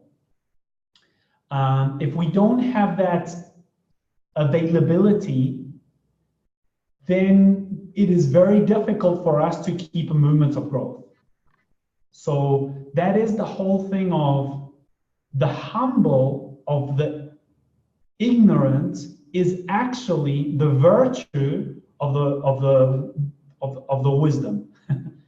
Kind of like Socrates, kind of, the only thing I know is I don't know anything kind of thing, So there is a humbleness in the individual, but there's something that is coded into the individual where it thinks that its angle of vision of life is the whole total angle of vision of the whole life. And this happens. And this is the whole kind of dogmatic crystallization of beliefs. That's where a belief comes in. Yeah? A belief is the problem of beliefs aren't beliefs. The problem of beliefs are the not allowing to question them, not allowing to, when there's something in us that can't doubt that belief. That's the problem. We're all going to have beliefs because beliefs give us a certain guide. Yeah? So we do need a belief. The thing is that we don't crystallize that belief. So we allow the uncertain to nurture and expand our certainty. Yeah? We could say that this biological unconscious, which is receiving these possibilities of the unconscious of nothingness, we could say that is the structure. This is the structure that is containing our content. It's like the container of the content. See, it's like it's holding us in time, but not for free. You see, because it's a good mother. A good mother is not only the mother that contains you, holds you. The good mother is the one that contains you and holds you, but moves you to mature yourself. That's a good mother. A bad mother is the one that is just containing and just holding and just like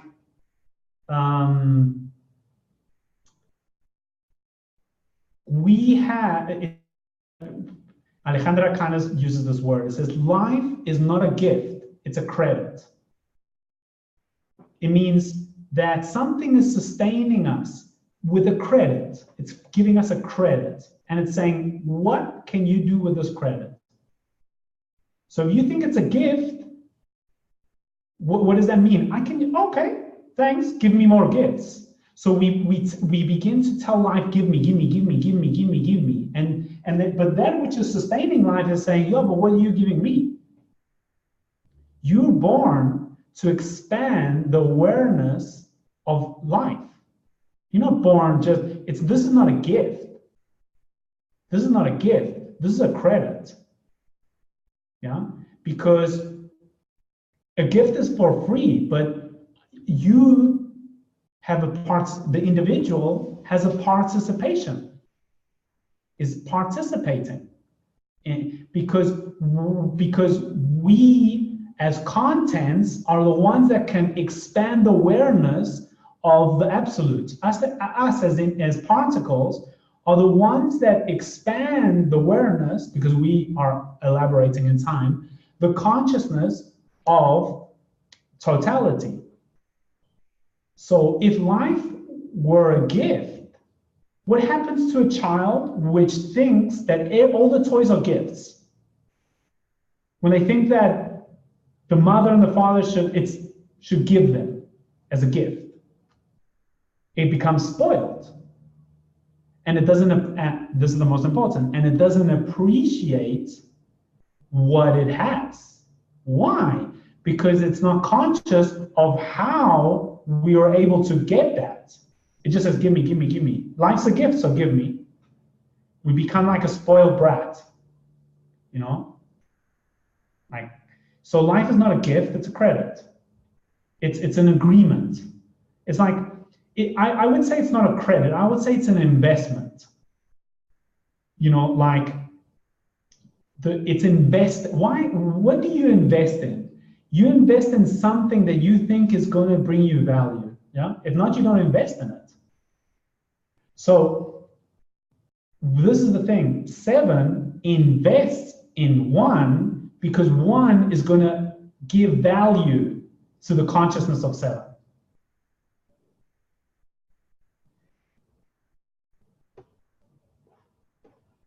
Okay, so you see sometimes there's these innocent phrases, you know, life's a gift and enjoy it while you're here.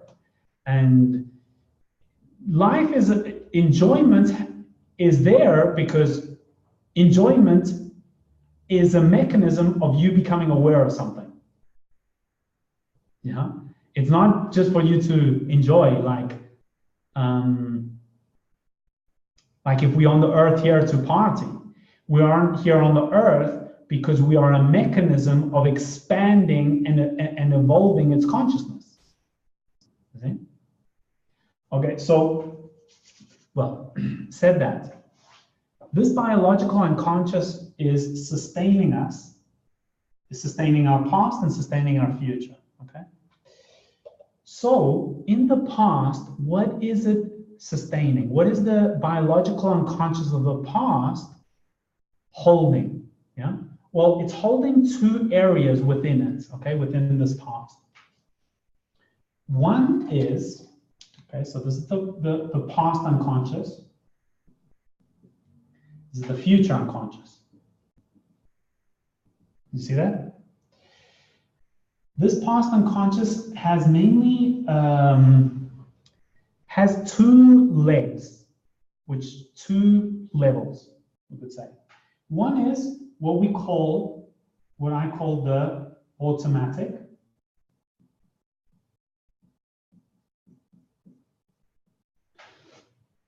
And the other one, which I call the postponed, with a T, postponed. So the past is sustaining what we call automatic. What does the automatic mean? It is all these learning processes that life has already done, and it is freeing space in our conscious aspect to learn new things.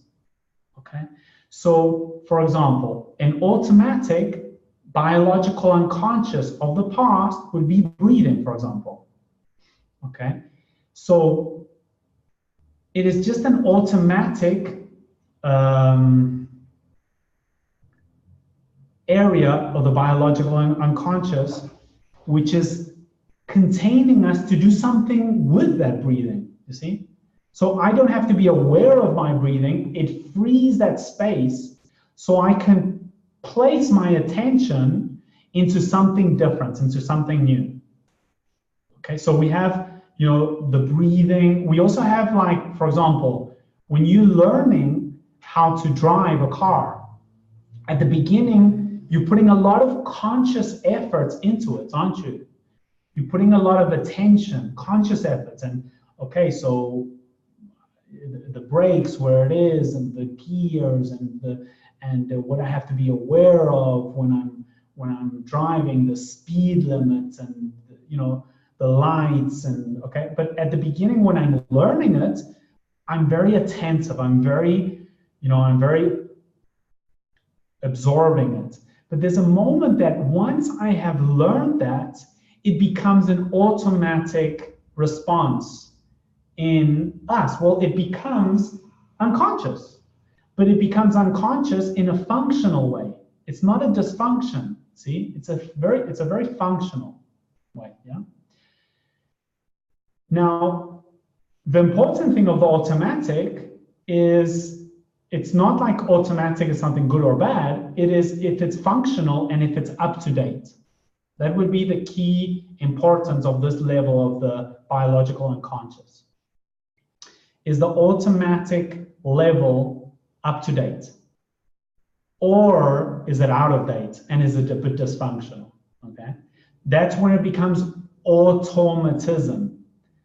You see, when the automatic takes over all of us, it becomes automatism, like robots kind of thing. Yeah. There it's not functional. Yeah. Okay. Now, postponed, what does that mean? Postponed. Postponed, it means it should have been, it's like a lesson, a learning process that should have taken place at a certain time, but for certain reasons, we weren't prepared, we weren't in the appropriate environment to be able to absorb that lesson. So it's postponed, postponed. Postponed means that it's going to come back, okay? And normally this level of unconscious is what a lot of people like Jung and Freud, especially Jung, talked about as the shadow, you know, the whole shadow. Now, the shadow is not the whole unconscious. The shadow is a specific aspect of the unconscious, which is all the postponed lessons that we have been leaving. Like, you see, if you're studying a degree in something, yeah? And there's this subject that you have to do the examination, but it's like, oh, I'm not prepared for this, so you postpone it. But the more you postpone it, the more kind of like urgent it becomes in a way, because you can't end the degree if you don't do that exam. You see? Yeah. So postponed normally occurs, the tendency of the postponed normally occurs with a trauma, because normally we're not available to go on that lesson because there was a circumstance which didn't allow us to be concentrated on it. Okay, so let me give you a kind of example. All right. Imagine that the natural tendency is that when you are a teenager, you are beginning to develop the lesson of your sexuality. Yeah? It's kind of the age where you have to learn how to use consciously that energy in you. Yeah, it begins long before. The sexual energy begins long before. But where you have to become consciously use it, okay, is in the teenagers. Okay, when you're a teenager. But just imagine that you are in that age as being a teenager, and you are going through that moment of the lesson of managing your sexuality, and something occurs, like you are abused, for example, and that is just very kind of it traumatic, in the sense that you weren't prepared for it. You just weren't prepared to kind of manage it, you know. It was just too forced. It was very forced on you too soon. So what happens? Something occurs saying, okay, we are not really prepared for this lesson now. We postpone it. And postpone it means I put it down I put it underneath the rug of my conscious. I put it in the unconscious. Okay? Now this is the thing. The destiny of the unconscious is to always emerge to the conscious. So you can postpone it, but you can't get away from it. Okay? So that non-learned lesson, that exam that you did not take at that time, you postponed it, is legitimate. We have a lot of postponed, all of us. But at some point, we're going to have to deal with it. Because in order to go to a different level or a different version, we need to have certain subjects approved, like passed. Okay? So this is where I have to introduce this other area of the future. What is the future unconscious? The future unconscious is not automatic. It's not something that has already been learned and integrated and become unconscious. It's not postponed. The future unconscious is like, I don't know a name to give it, but it's something like a potential lesson. It's a potential version. Okay. For example, let's take my daughter. My daughter, she is 6 years old. Okay. And already she has a future unconscious, for example, developing her puberty, let's say. That is already in her future unconscious, you see? But she is it postponed? No, it's not postponed because she hasn't arrived at that moment yet of developing. So it's like not open, not, it's a seed that hasn't touched the ground yet, you know, it hasn't been planted. So we could call this area of the unconscious of the future, I also call it non-developed, non-activated, potential, whatever you want, let's call it potential.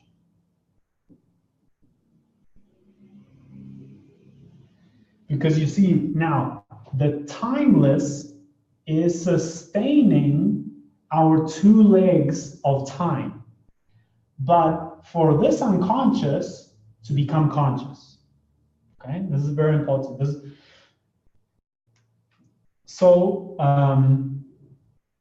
we have the automatic unconscious, which is in this area of the past, the postponed, okay, and a lot of us have a lot of postponed things, you know. But the urgency of the postponed is that it has like a fecha de caducidad. It has a expire date. It's like there are certain lessons that we can't postpone it for more time. It has like you can't go to the next course if you don't. You can postpone the subject, you know, for the recuperation exam. But there's a moment that, look, if you don't pass the subject, you can't go to the next class. You can't go to the next level. And that's the future there. There's potentials of the future that are going to tell us, look, for you to open to this new potential, you have to begin to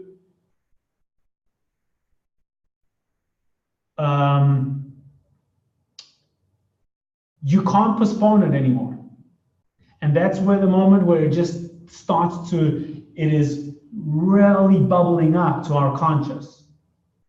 And normally we don't like this. Why don't we like this? Because the postponed tends to be postponed because of some traumatic event. There's a reason why we postponed it. There's a reason why. So it's covered in a pain. It's like covered in a pain. So when the postponed is emerging to the surface of our conscious, what we're going to notice? Uncomfort. Something which is, okay, not nice, but it's an old memory. It's an old, not nice thing, yeah? Good. Can you guys kind of see this? So the structure of the unconscious, it has all these levels, you see? So what tends to happen when you speak to psychologists and all that, they reduce the unconscious to just one level. Like they would say, well, the biological unconscious is just all that automatic responses that we have learned at some point in the past, and it's just become, you know, like automatic. That's unconscious. No. That's an aspect of the unconscious, and that's not the whole thing. You see? So what I'm trying to give you is the layers, the hierarchy layers, which compound, which make up the structure of the unconscious and how it is there for us to become more conscious. Yeah? More conscious. Good.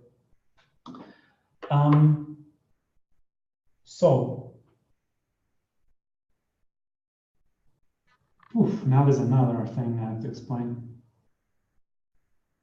How you guys doing?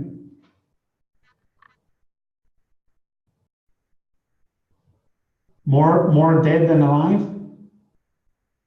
Game of Thrones, more dead than alive.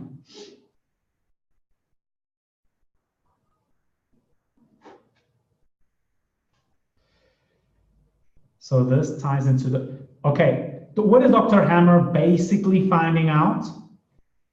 In a way, it's how we are connected to the memory of the past. How the past is doing a reading of the present. So what Hammer is giving us is how this connection from the past to the present, how is it organized? And it's organized in phase 1, phase 2, phase 3, yeah? So there's a progression. So I am connected to the past, but there are different aspects of the past talking to me right now. For example, I'm using aspects of the past, which we could say is very close, which is language, okay? So thanks to the capacity of learning language, I am using that to be able to express what's a future. That's the important thing. The past is a container for the emergence of a future. So what the past can't do is repeat itself onto the future. That is not its nature. It's a container for the future to emerge. Yeah. That's why I think all the structures that are trying to conserve the past in that kind of conserving way of the past just are not going to go get us anywhere. Yeah? So the past is to be a container for the future to express itself. So Hammer is basically giving us good detail of how we are connected to all the levels. Okay, so language would be more in the phase 4, isn't it? Relationships, it's more the human development of the cortex. Okay, so it's all in that area. Now, if a tiger goes in through the wall, comes into my room, trust me that the language aspect is not going to be the one that's going to be taking the shots. It will be a more primal kind of past that will be taking over. You see, so the past is not just one thing. The past has has levels, and we can call like geological stages. So we could say, look, from the beginning of this, non-linear, it sustains the first stage, the second stage, the third stage, the fourth stage, and the emergence of the fifth stage. You see, like if it was, like the tree, the rings of the tree, and they have different qualities. And this is more survival, this is more protection, this is more comparing and competition or updates of ability, this is more relationships, this is more existential. So but you see, what is creating the new stage is not the past. The past is sustaining the next level, which is emerging from the future onto the ground of the past. So Hammer basically is talking about it, but Hammer doesn't talk, from up to my knowledge, Hammer doesn't say anything about a future level of the biological unconsciousness, which is generating new levels. And that's where that part of this picture came more from the quantum physicist Jean-Pierre Garnier-Mallet, because he did mention that the future is the one that's moving the past, not the other way around. And the future is not, the future is not just a consequence of the past. Okay, the future is a purpose that is moving the direction of what is occurring. Yeah. So the future is something that is simultaneously talking with us while the past contains us. You see, thanks to I can stay alive, thanks to that I can protect my individuality, thanks to me being able to differentiate, compare, and discern. Thanks to I can use that discernment in my relationships. Thanks to all that is that I can open to the question of the purpose of existence. You see? So the new has to also understand that it's based on the old. That's where also we have to see that the human kind of emergence is sustained by all these kingdoms, all these basal kingdoms, the mineral kingdom, the reino vegetal. I know that Jeff kind of told me, but so they are sustaining us, and they have consciousness, sustaining the emergence of this new thing at the top emerging, you see?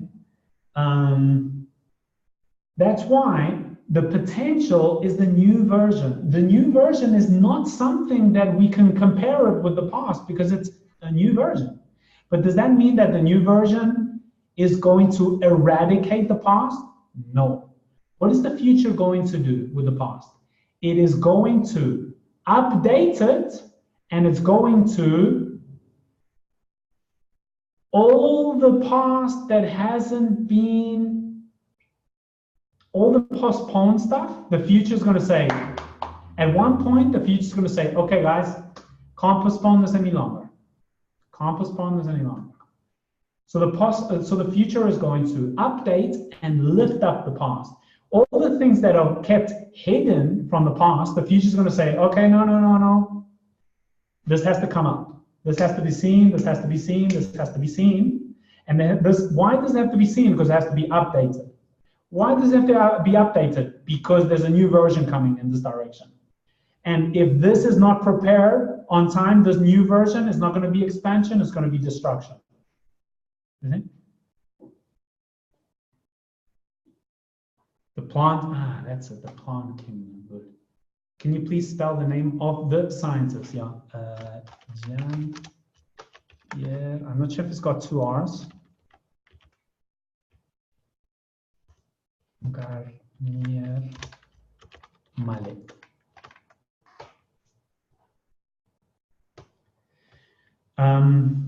So the whole thing of having an identity with the past, the past is not a problem.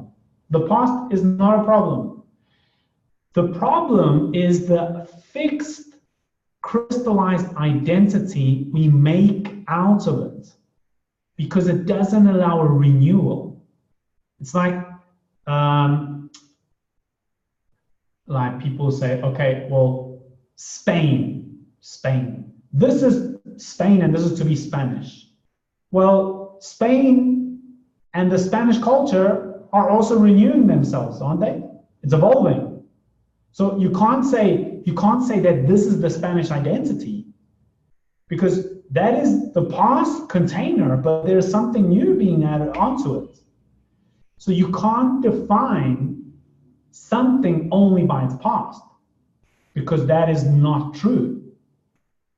You can define the past as a container of the new, but it's not an identity. See, that's when you have the identity in the past, it's an evolutionary problem, which don't worry, it's 1 out of 2, or it kills you or you collaborate. That basically, that's, you want to collaborate with this unstoppable dynamic and mechanism of evolution, or do you want to go against it? You want to go against it? No problem. It just means it increases suffering and self-destruction. But the future is not moral, you see. Reality is not moral. It is patience. It does contain us, but it's not a good, you know, the origin is not a goody-goody, eh? And if it needs a war, it's going to be, if it has to come up to that point, because the more we postpone and we don't update, the more drastic measures the future has to use in our present. And if it has to be a war, it's going to be a war. It does give time. It doesn't like put the war, you know, it does have that patience, but it does run out of patience. Yeah. So if you have a reality, if you have a mentality of give me, give me, give me, give me, give me, give me, and reality is saying, or you know, the origin of reality is telling you, okay, but what are you giving me? You have to be a channel of expansion, not just the consumer of life. And that was the only. Good. How's it up to here?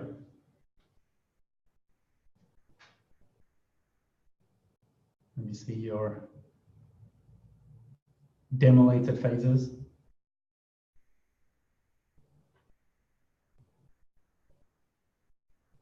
Good. Okay, so let me kind of, now that we've got all the pieces, all the structures, let me kind of show you how it's a way of expressing how the dynamic of evolution occurs, okay? So, because there's another thing I'm missing here to explain. And I have to explain it, which is what I call the three perspectives, okay? The three perspectives. Do you remember the one? Well, we have the one, which is the individual perspective, the perspective of the individual, of the particle. We have 7, which is the perspective of the absolute, yeah? And then we have the perspective of 4, which is not the individual, not the universal, it's what we're going to call a collective perspective, okay? Because me as David, you see, from nothingness to David, there's a design in the middle. And that design is, we could say, the human design. So there is, the thing is about the human, you see, the human is not absolute, but it's not individual either.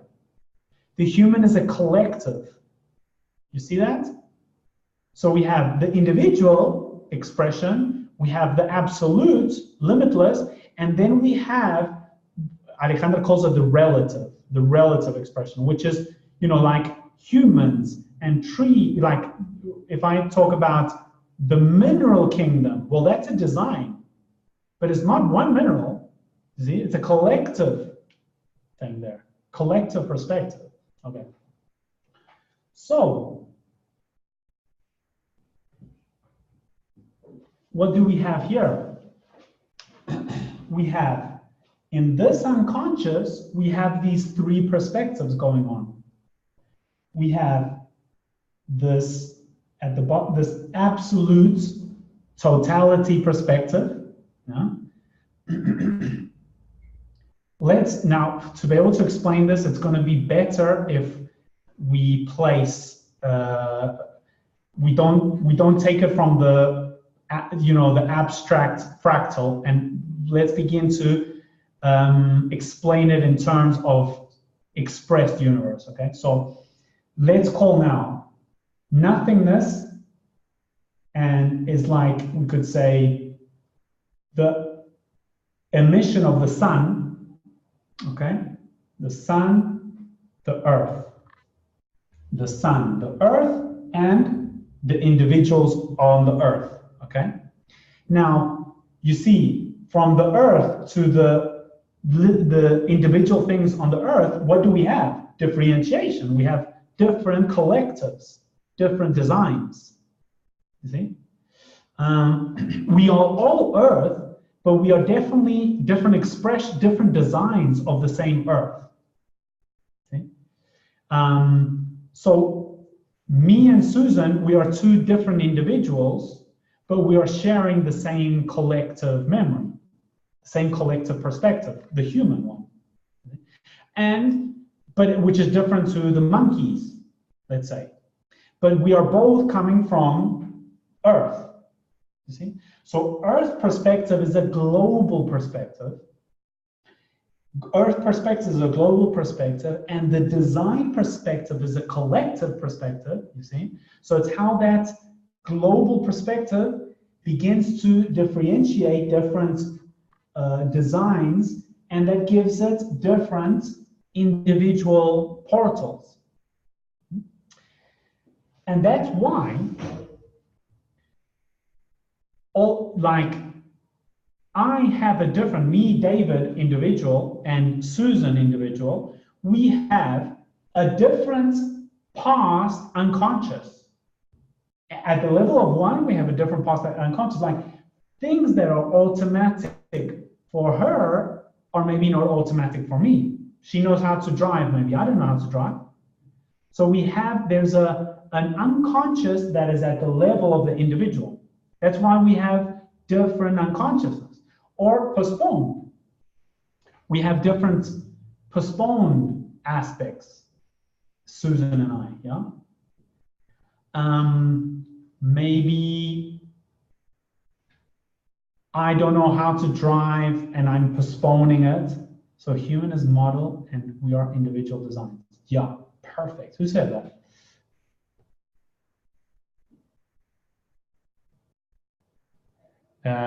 Okay, yeah, that's so the human is, well, actually I would say, look, the human is the design, but that design has different expressions of it. You know, like for example, a car is a different design than a motorbike, isn't it? But then within each car, we have different expressions of it.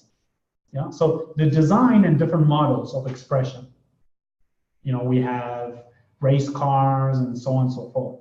Yeah? But definitely it's in the category cars, in that collective design. It's not a bike, it's not a motorbike, it's a car. Okay. But in the source, they are both coming from the earth. You see? But these are simultaneous and differentiated. So right now, I'm connected to the perspective of Earth. I'm connected simultaneously with the perspective of the humans, and I'm connected simultaneously with the perspective of David. I'm simultaneously connected with those three perspectives. So David and Susan differentiate in the individual, past, automatic, and postponed unconscious.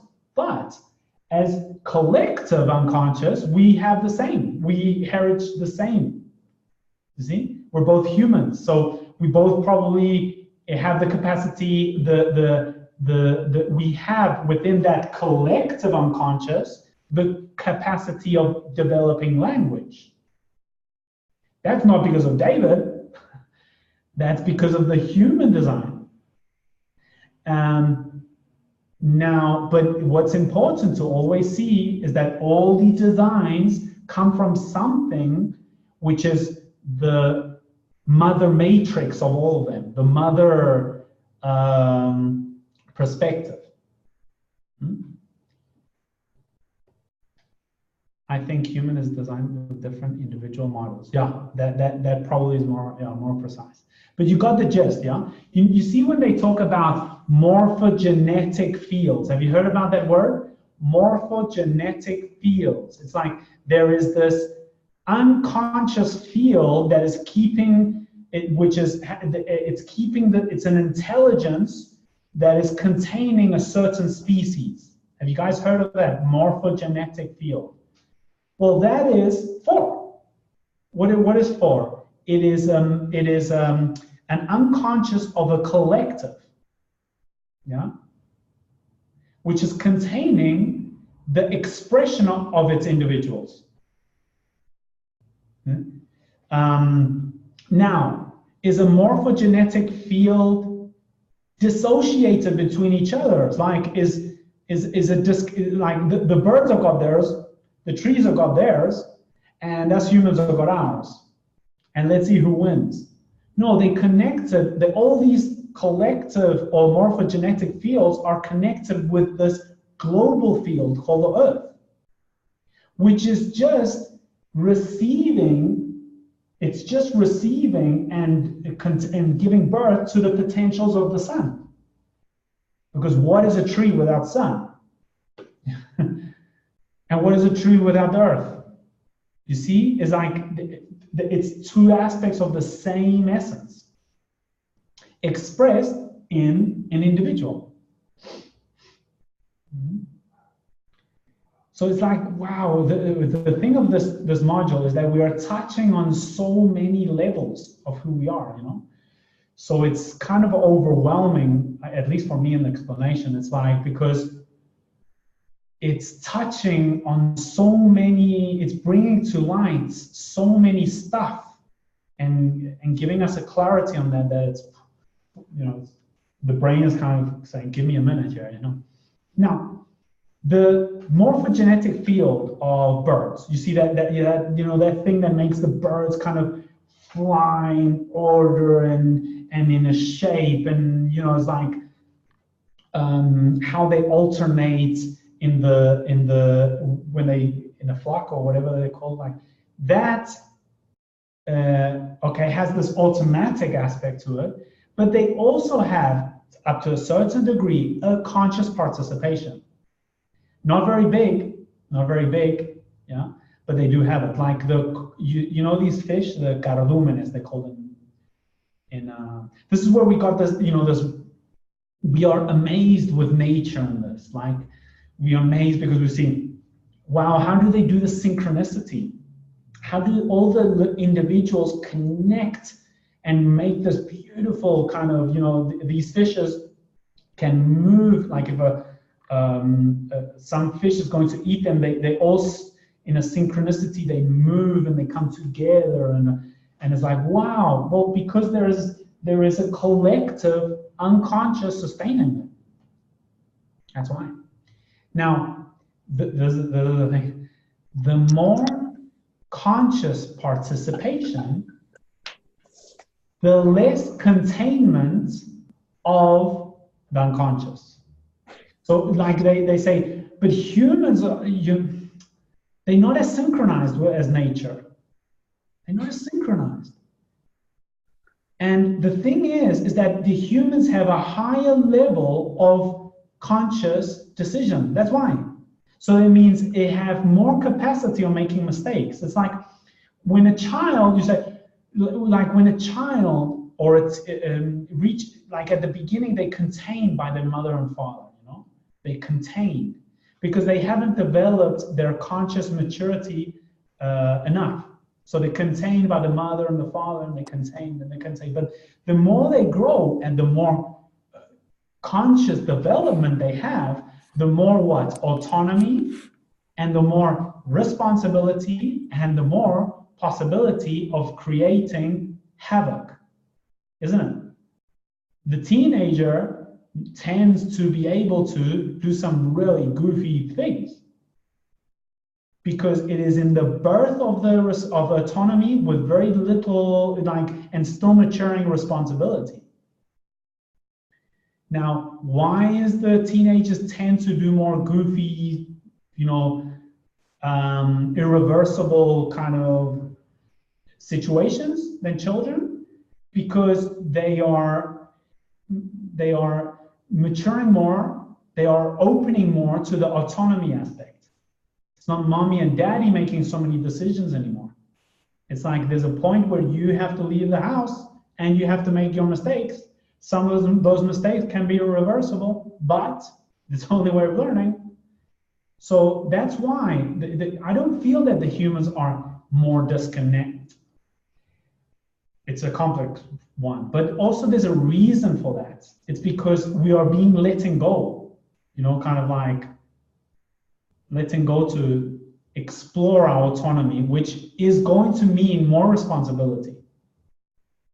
More responsibility. But how do we become responsible? By experiencing irresponsibility. That's how we really become responsible. When we experience the consequences of our irresponsibility, of being irresponsible. So being irresponsible has a purpose. Yeah, more free will, but not as much as we think. Yeah, just a bit more free will, more autonomy, more free will, because we are more. It's like when a child gets into the teens, very bad parenting is to continue to put the same limits that you did when they were children. That's not good parenting. That's not understanding how growth works. When they're children, very important, put limits. Very important, put limits. Yeah. When they're growing up, you have to stand back a bit. You know, you have to kind of like, oh, I can see they're gonna, you know, you can see that they're gonna whack themselves, but it's like, but you still have to contain them a bit until they're adults. You see, I feel that us humans, we are in that stage.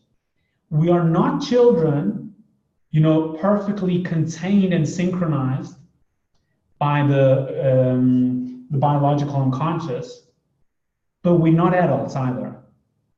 We are kind of like adolescents, and we are learning.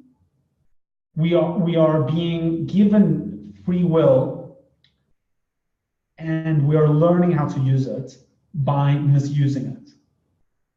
Now, we do have to realize that there can be a point that a teenager can self-destroy themselves, you know?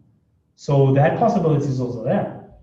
So we do need, so it means that the adolescence needs to be contained still. The adult needs very, very little. If it's a matured adult, it doesn't need so much, you know, containment. But the adolescence, yes. So the adolescence is not like, okay, do what you want, you're an adolescence now. No, it's like, I let go, but I don't totally let go. You see, because you still have a big margin of error. So I kind of feel that is the human kind of stage of being more, having more autonomy and free will and self-decision, but very still much contained by this kind of mother of ours. We're always going to be contained by it, but the more mature we come, the more responsibilities it will give us. And how does the earth give us responsibilities? By allowing us to make mistakes and being irresponsible. It's the other way around. It's the other way around. So actually, look, if you want to see which is the biggest potential of the human race, look at its great defects. You call it defects? What is the greatest, probably one of the most greatest defects of the human today? What would you say is probably one of, you know, the biggest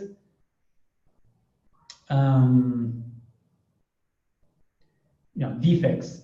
Because how can I say it? When you have a defect, actually that's life making you become aware of a virtue.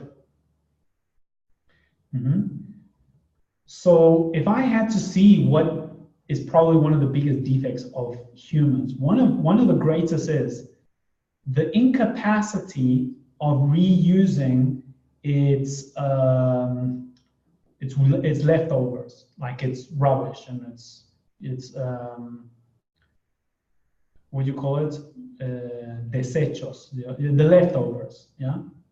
So us humans are very immature in how we reuse that which is the leftovers. Very immature, terribly immature. But that is our greatest defect. But you see, that is creating the perfect storm. That is creating the perfect consequences of that irresponsibility for us to learn consciously what nature already does unconsciously. Because what does nature do naturally? It knows how to reuse its leftovers naturally, but unconsciously. You see? So we are going to learn it consciously. So how do we do that? Having the possibility of being irresponsible. How do you become more responsible when you have the possibility of experiencing being irresponsible? And this is Earth containing the humans in its evolution. So the whole thing of the humans are a mistake on the Earth and all that. No, it's, you see, we have this way of seeing it is that humans are living on the Earth. And I say, no. The Earth is living itself as humans. It's not that we are the Earth, but it's living itself as humans. You see? So our mistakes are our learning possibilities. The more mistakes we are allowed to make, it's because the Earth gave us. Earth, first of all, here we see Earth as a conscious being, very, very wide consciousness, very, very wide consciousness. And the Earth, so if we have the possibility of making a mistake, where did that possibility come from? Did we self-create it? No way, not a chance. The Earth is the one that gave us that credit. We are an investment of the Earth. The Earth invested in that mistake. Now, it is also containing it, you know? So it is kind of saying, maybe it's not going to be a good investment, you know what I mean? I'm not sure, but it does give us the margin of time to go through the mistakes and learn from them. And you see, what is kind of, it is definitely bigger, the awareness of the planet as a global being with all this misuse of our consumption and recycling and reusing. So actually, our, creating all this dump and all this contamination is actually allowing us to become aware of our global connection. You see, what a paradoxical use. So there's no, you see, because we're so used to seeing that it's like we do something bad, when we do an error, that must be punished. But an error, when it's recognized consciously and the error becomes a virtue, that is expansion of consciousness. Okay? So to finish with this, you see the new potential.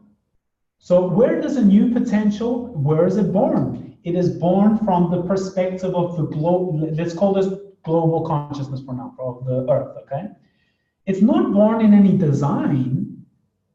Like, that's not the origin of a new version of the Earth. It's born from the Earth consciousness, from that global consciousness.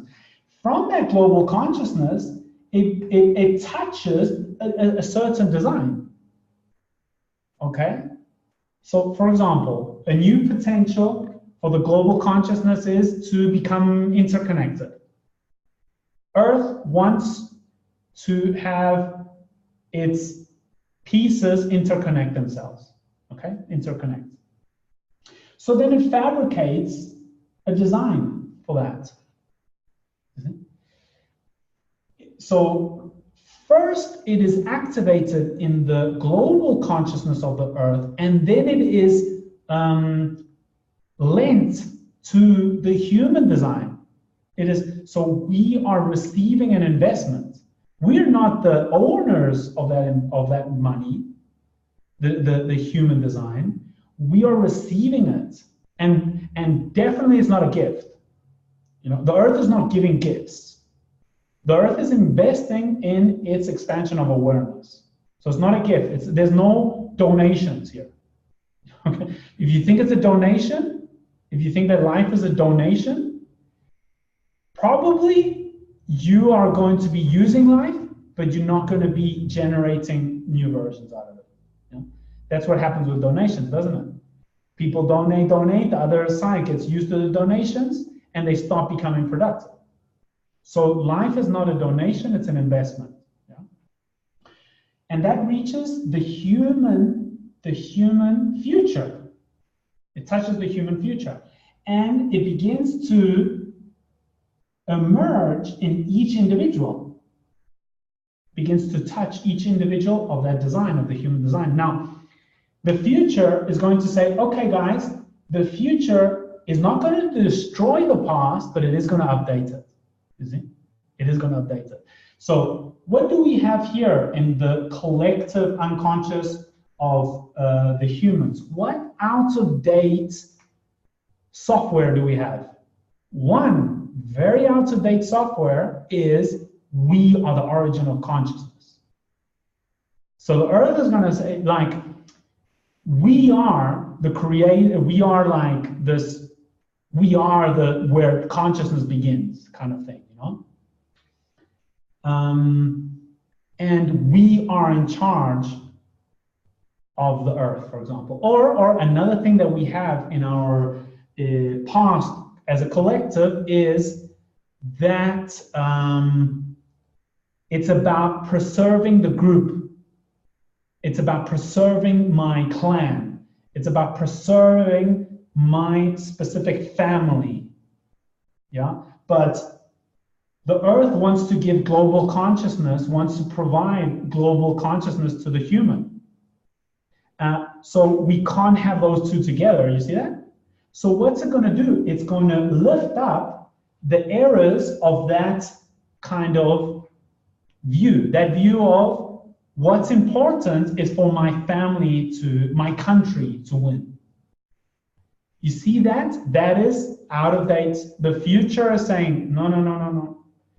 No, no, no. There's a different potential that is awaiting you guys, but you have to get out. Like, you can't go with that structure anymore.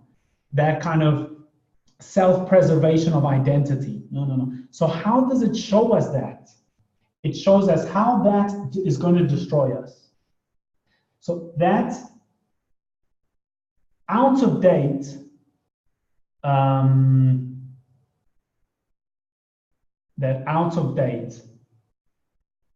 software is going to be showing that it's out of date through its errors. So we're going to see all the kind of how it's really not working, the kind of identity, cultural identity stuff. And it's going to begin to show us how important it is for the different designs, instead of fighting against each other, to begin to interrelate, interconnect. How are we learning how to interconnect? Because we're seeing the consequences of being disconnected.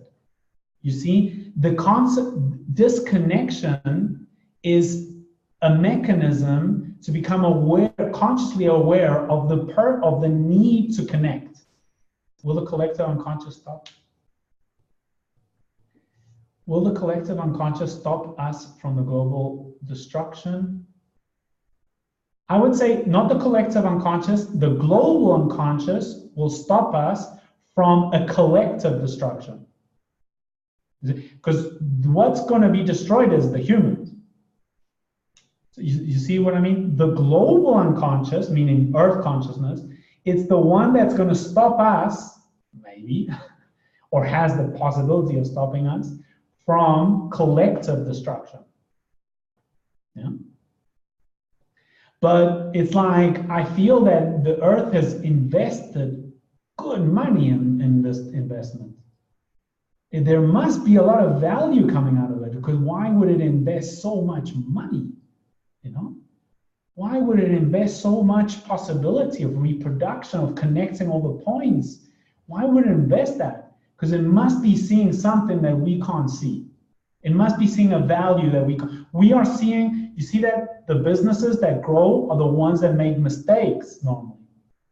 They make mistakes and they say, oh shit, not this way, it's this way, you know, or learning from mistakes of other businesses. But you see, normally when you invest, you know that there's a risk, a margin, there's a risk margin there. But a lot of times the biggest value comes from the biggest risk. So, yeah. Okay, but this is where the past, that which is out of date in here, it is lifted up consciously. So we become conscious of how it doesn't work, the group mentality, how the opposition between countries, and we just begin to see it doesn't work. It's not morally good, or you see, evolution doesn't move with morals, you know. Maybe it moves us with morals. It's like but it moves with efficient evolution. It's going to show us that the disconnection between, you know, the different nationalities that fight is just not functional. It's not a moral thing. It's not a we are the world. That, you know, those songs are not going to get us anywhere. You know, that whole holding hands and all the rest of that, it's just makeup. That we're really going to understand it when we absolutely become aware that, or we interrelate ourselves, or we self-destruct. You see? How far do they have to get to how long can we postpone that lesson?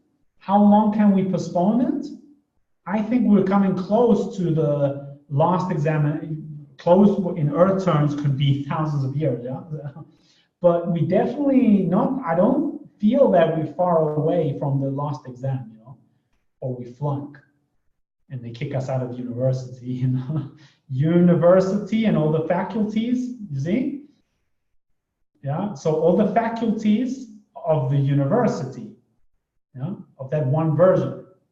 So the university, that one version is sustaining the faculties if we are able to improve them. If not, out. So we are not here just to enjoy life, we're here to expand life. It will send us white walkers to make us stop fighting for the kingdoms. Yeah? You see it like the white walkers, maybe you're going to bring them all together. Death is what brings life together. The paradox, isn't it? It's like there's no enemy really. There's no sin. There's no sin. The humans have not made a sin. They not made a sin. It was strategically invested. It's a business project of Earth to see how it goes. But so okay, you see, but there was a time where we couldn't. It wasn't about developing global consciousness. It is about maturing. Each nation had to mature its speciality, because what is a nation? A nation is a speciality of the international connection. So there's one moment in the development of the human kingdom where it had to mature that speciality, so it had to close its connection. You see what I mean? It had to close, and it had to say, I have to mature this nationality. And nationality is not culture. It's not culture. A nation is a function of Earth. It's not culture is just the human decoration of it, but it is each country has a function, like each part of the body, like each part of the brain where you touch it has a different, you know, it's connected with a different function. So we had to first specialize in our function and eliminate the rest. Specialize, but now we have to connect it. But I'm only going to connect with your contribution if you enrich mine and I enrich yours. If you're coming to this side and you're not enriching it, you're coming to just use it, okay, I'm going to put a wall. You have to mature.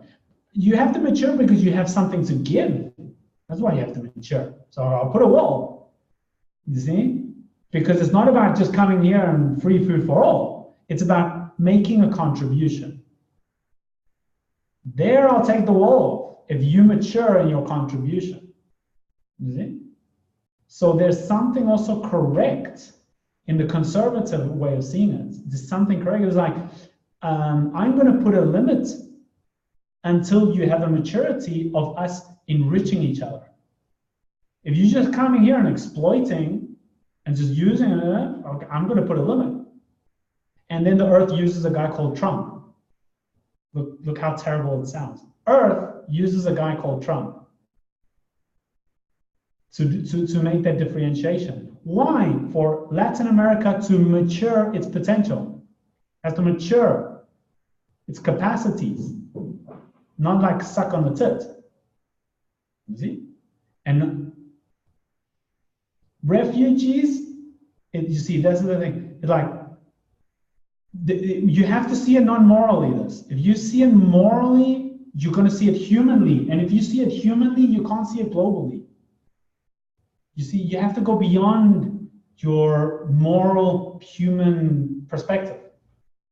It's terrible, it hurts us, but you see, at the end, the one that's growing is not a person, it's earth through the people.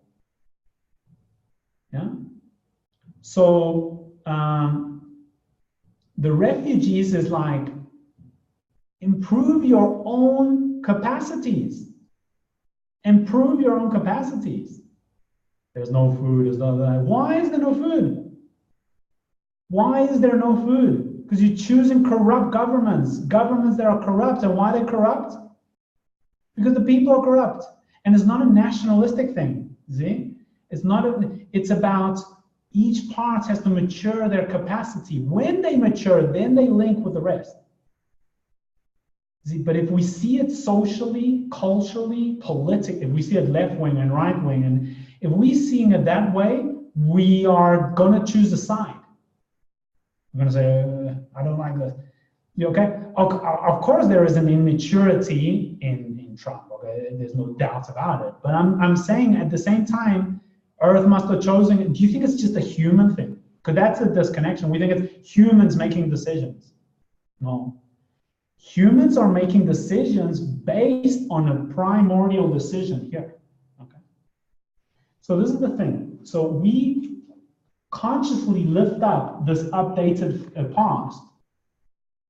And what happens there when we become conscious of it, then this past, this future, which is unconscious, begins to manifest consciously. So from our defect, we get the virtue. See? Out of not knowing how to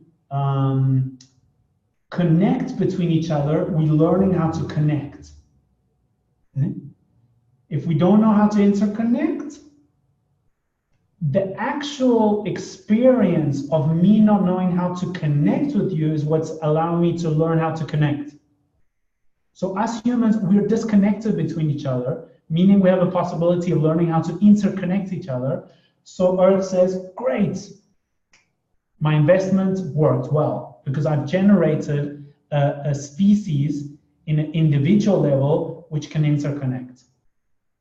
And it's all over the globe. And so I can use that element. My investment was a good investment, or maybe not. Maybe the enterprise will not work. Yeah. And then what happens when that future manifests and integrates in one, that becomes a past. It becomes an integrated past. It's like one, I don't know how to learn how to drive. So I have to do the challenge of learning how to drive, seeing that how I don't know how to do it. Then if I go through that experience of not knowing how to do it, that's when I learn how to do it. And then that, at one point, it becomes automatic. I know how to drive. So there's a future where the human automatically are going to be interconnected if the enterprise works. But it all came from an investment of Earth giving us the freedom of being disconnected and seeing the consequences of that. And that's going to allow, the error is what allows the mistake is what allows us to become conscious of the correct way of doing it, you see? So the error is a mechanism of consciousness. And this is going to lift up, so what are we living in our individual lives now? We are living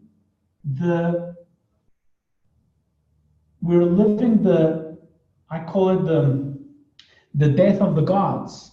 Like, because before we represented one of these gods, as something of our design,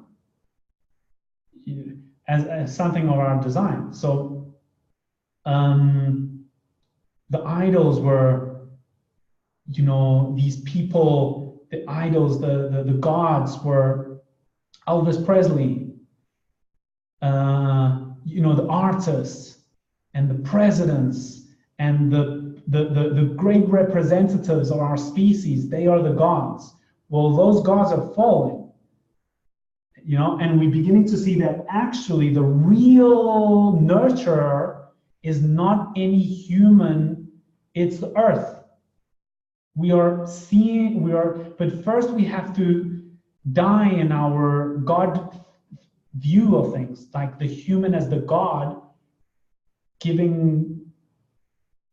creating life on earth. And look at the gods. How did Elvis Presley end his day? How did the king of rock and roll end his days? Very shittily. Yeah? So the representatives, the people who are in authority, they're all kind of showing their asses in a way.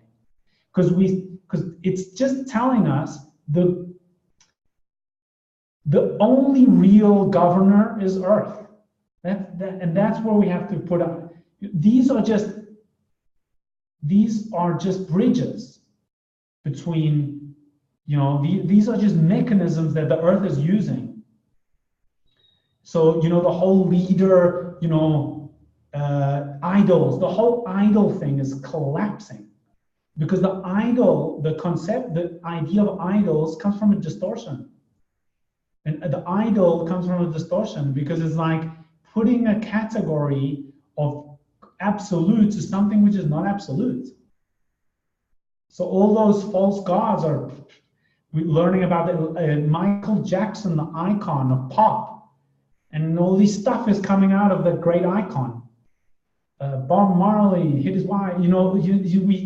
What we're seeing is that the god idols are falling, but this is the thing, our own internal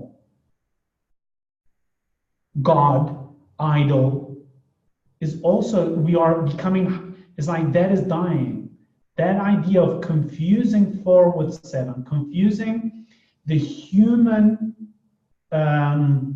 range with the earth range. That confusion where we are seeing that we're giving more representation to the governments than to the earth that is providing us the resources of anything. So kind of like that kind of misconception of the humans is dying down. That conception that earth is here to give me, to provide me, for us humans to do our thing here. And if we screw up, we go to another planet. That's not the investment. The investment is for us to improve the consciousness, to be an extra value. Extra value, not the main value, the extra value, we are the topping. So, and all that is dying, we are going through that death in our individual. We thought we were great, it's kind of, because If our defects are what's it called? Provided by Earth, our virtues are also provided by Earth. They don't belong to you. You see?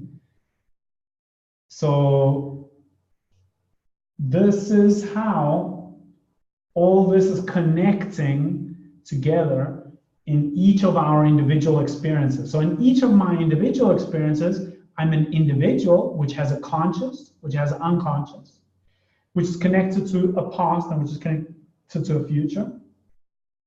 But that unconscious that is containing me is not only an individual unconscious, it's not only the things I've learned in my individual life, it's also what the human has learned as a species. But it's not only what the human has learned, it's what the earth has learned. And what has the earth learned? Thanks to the ejaculation of possibility from the sun. Now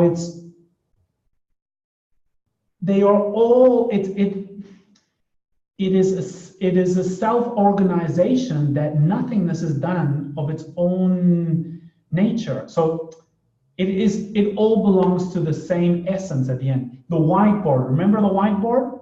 That is what's containing this whole journey here. So it's really nothingness experiencing itself, but there is a mechanic, there's a technology in that. We're becoming conscious of the technology that nothingness uses to expand its awareness.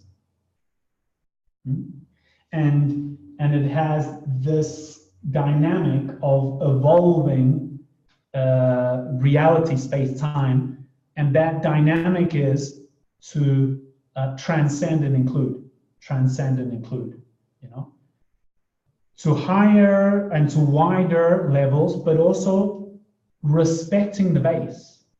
Like, us humans couldn't develop the sophistication that we developed if there was no mineral kingdom. If the mineral kingdom didn't sustain us, and mineral kingdom is an aspect of the global consciousness earth, if there's no mineral kingdom, there's no human. So we have to go back to the base and say, okay, you're containing me. I'm not superior. You know, I'm not superior. I'm not inferior. The humans are in a position of adding new value, but in order for that new value to sink in, it has to remember that it's being sustained by all these kingdoms. So we can't, you see, it's another reflection. We are not using wisely the minerals of this earth. We're really not using it wisely because we're learning how to use it wisely. You see, like earth intelligence, it's the other way around that we think.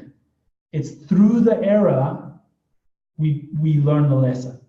Through the error, but if we punish ourselves, we don't want to see our errors. You see, that's a big problem. The only person who doesn't learn is the one that can't see the inevitable errors he's going to make in life. And if the person doesn't want to see the errors, what they're going to give? An image of perfection. That's what the idols, isn't it? The image of perfection, this kind of like leaders, this image of these God figures. It's an image. It's not true. It's an image of perfection because they don't want to see the errors. That's what basically the God mentality is. No? Because I don't want to see my errors, I show perfection. But as a facade, that's also something that we do. We do that. We don't want to. We show this kind of. We do this. We try to show this image of ideal image of perfection, which is not true. You know. So what do we have to do is begin, and so what do we do there? We make unconscious our errors. We postpone them because we don't want to see them. Because the action is making mistakes is bad, doing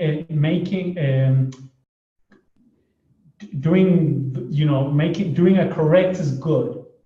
But the thing is that correct way of doing it comes through the erroneous way of doing it. They connect it. But if we don't want to see our errors, we don't learn. So what do we do then? We give an image of something that is flawless, you know, kind of thing. So I feel that is kind of this moment. Us as humans, the human design is going through this challenge of stop seeing it itself as this kind of God representation now, you know. And because basically the idol, what is the idol going to do? On the camera, it's perfect. But in reality, not perfect. So it hides its errors to give an image. That is what's dying. That is like no more. Now we're beginning to see all the errors of the idols. Because you can't hide your errors. When you hide them, you postpone them. And another law is the errors you hide ends up being the errors you show. So if you don't see your own error, you're going to show it. You're going to like express it. You know? And I think that happens with the nations. You know, the error that they can't see on themselves, they're going to have representatives that are going to project them. You know? Okay. Well, I'll be giving you guys the graph of this, okay? I think this is like a very deep module, so most probably you're going to need some time to process and digest it, but any questions you have, well, we can speak about it and give yourself some time to process all this, because it's talking about a lot of areas of who we are, yeah? So, how are you guys doing? Time to rest, I think, yeah? So, and probably a couple of guys with the cameras off there are already sleeping. But, well, tonight we're going to see how the dead bring together life. Yeah, talking about the analogy. So self-destruction is what is going to make us learn how to construct ourselves. So, thanks to all you guys. And well, I will, as soon as the recording is processed, I'll pass it on to you guys, and I'll be sending you the graph, okay? Okay. Hello, Nienke. Welcome. Hello. Thanks a lot to all of you. Yeah. Thank you. Thank you. Thank you, Bye. David. Bye-bye. Bye. Bye. Bye. Thank you. Bye. Bye.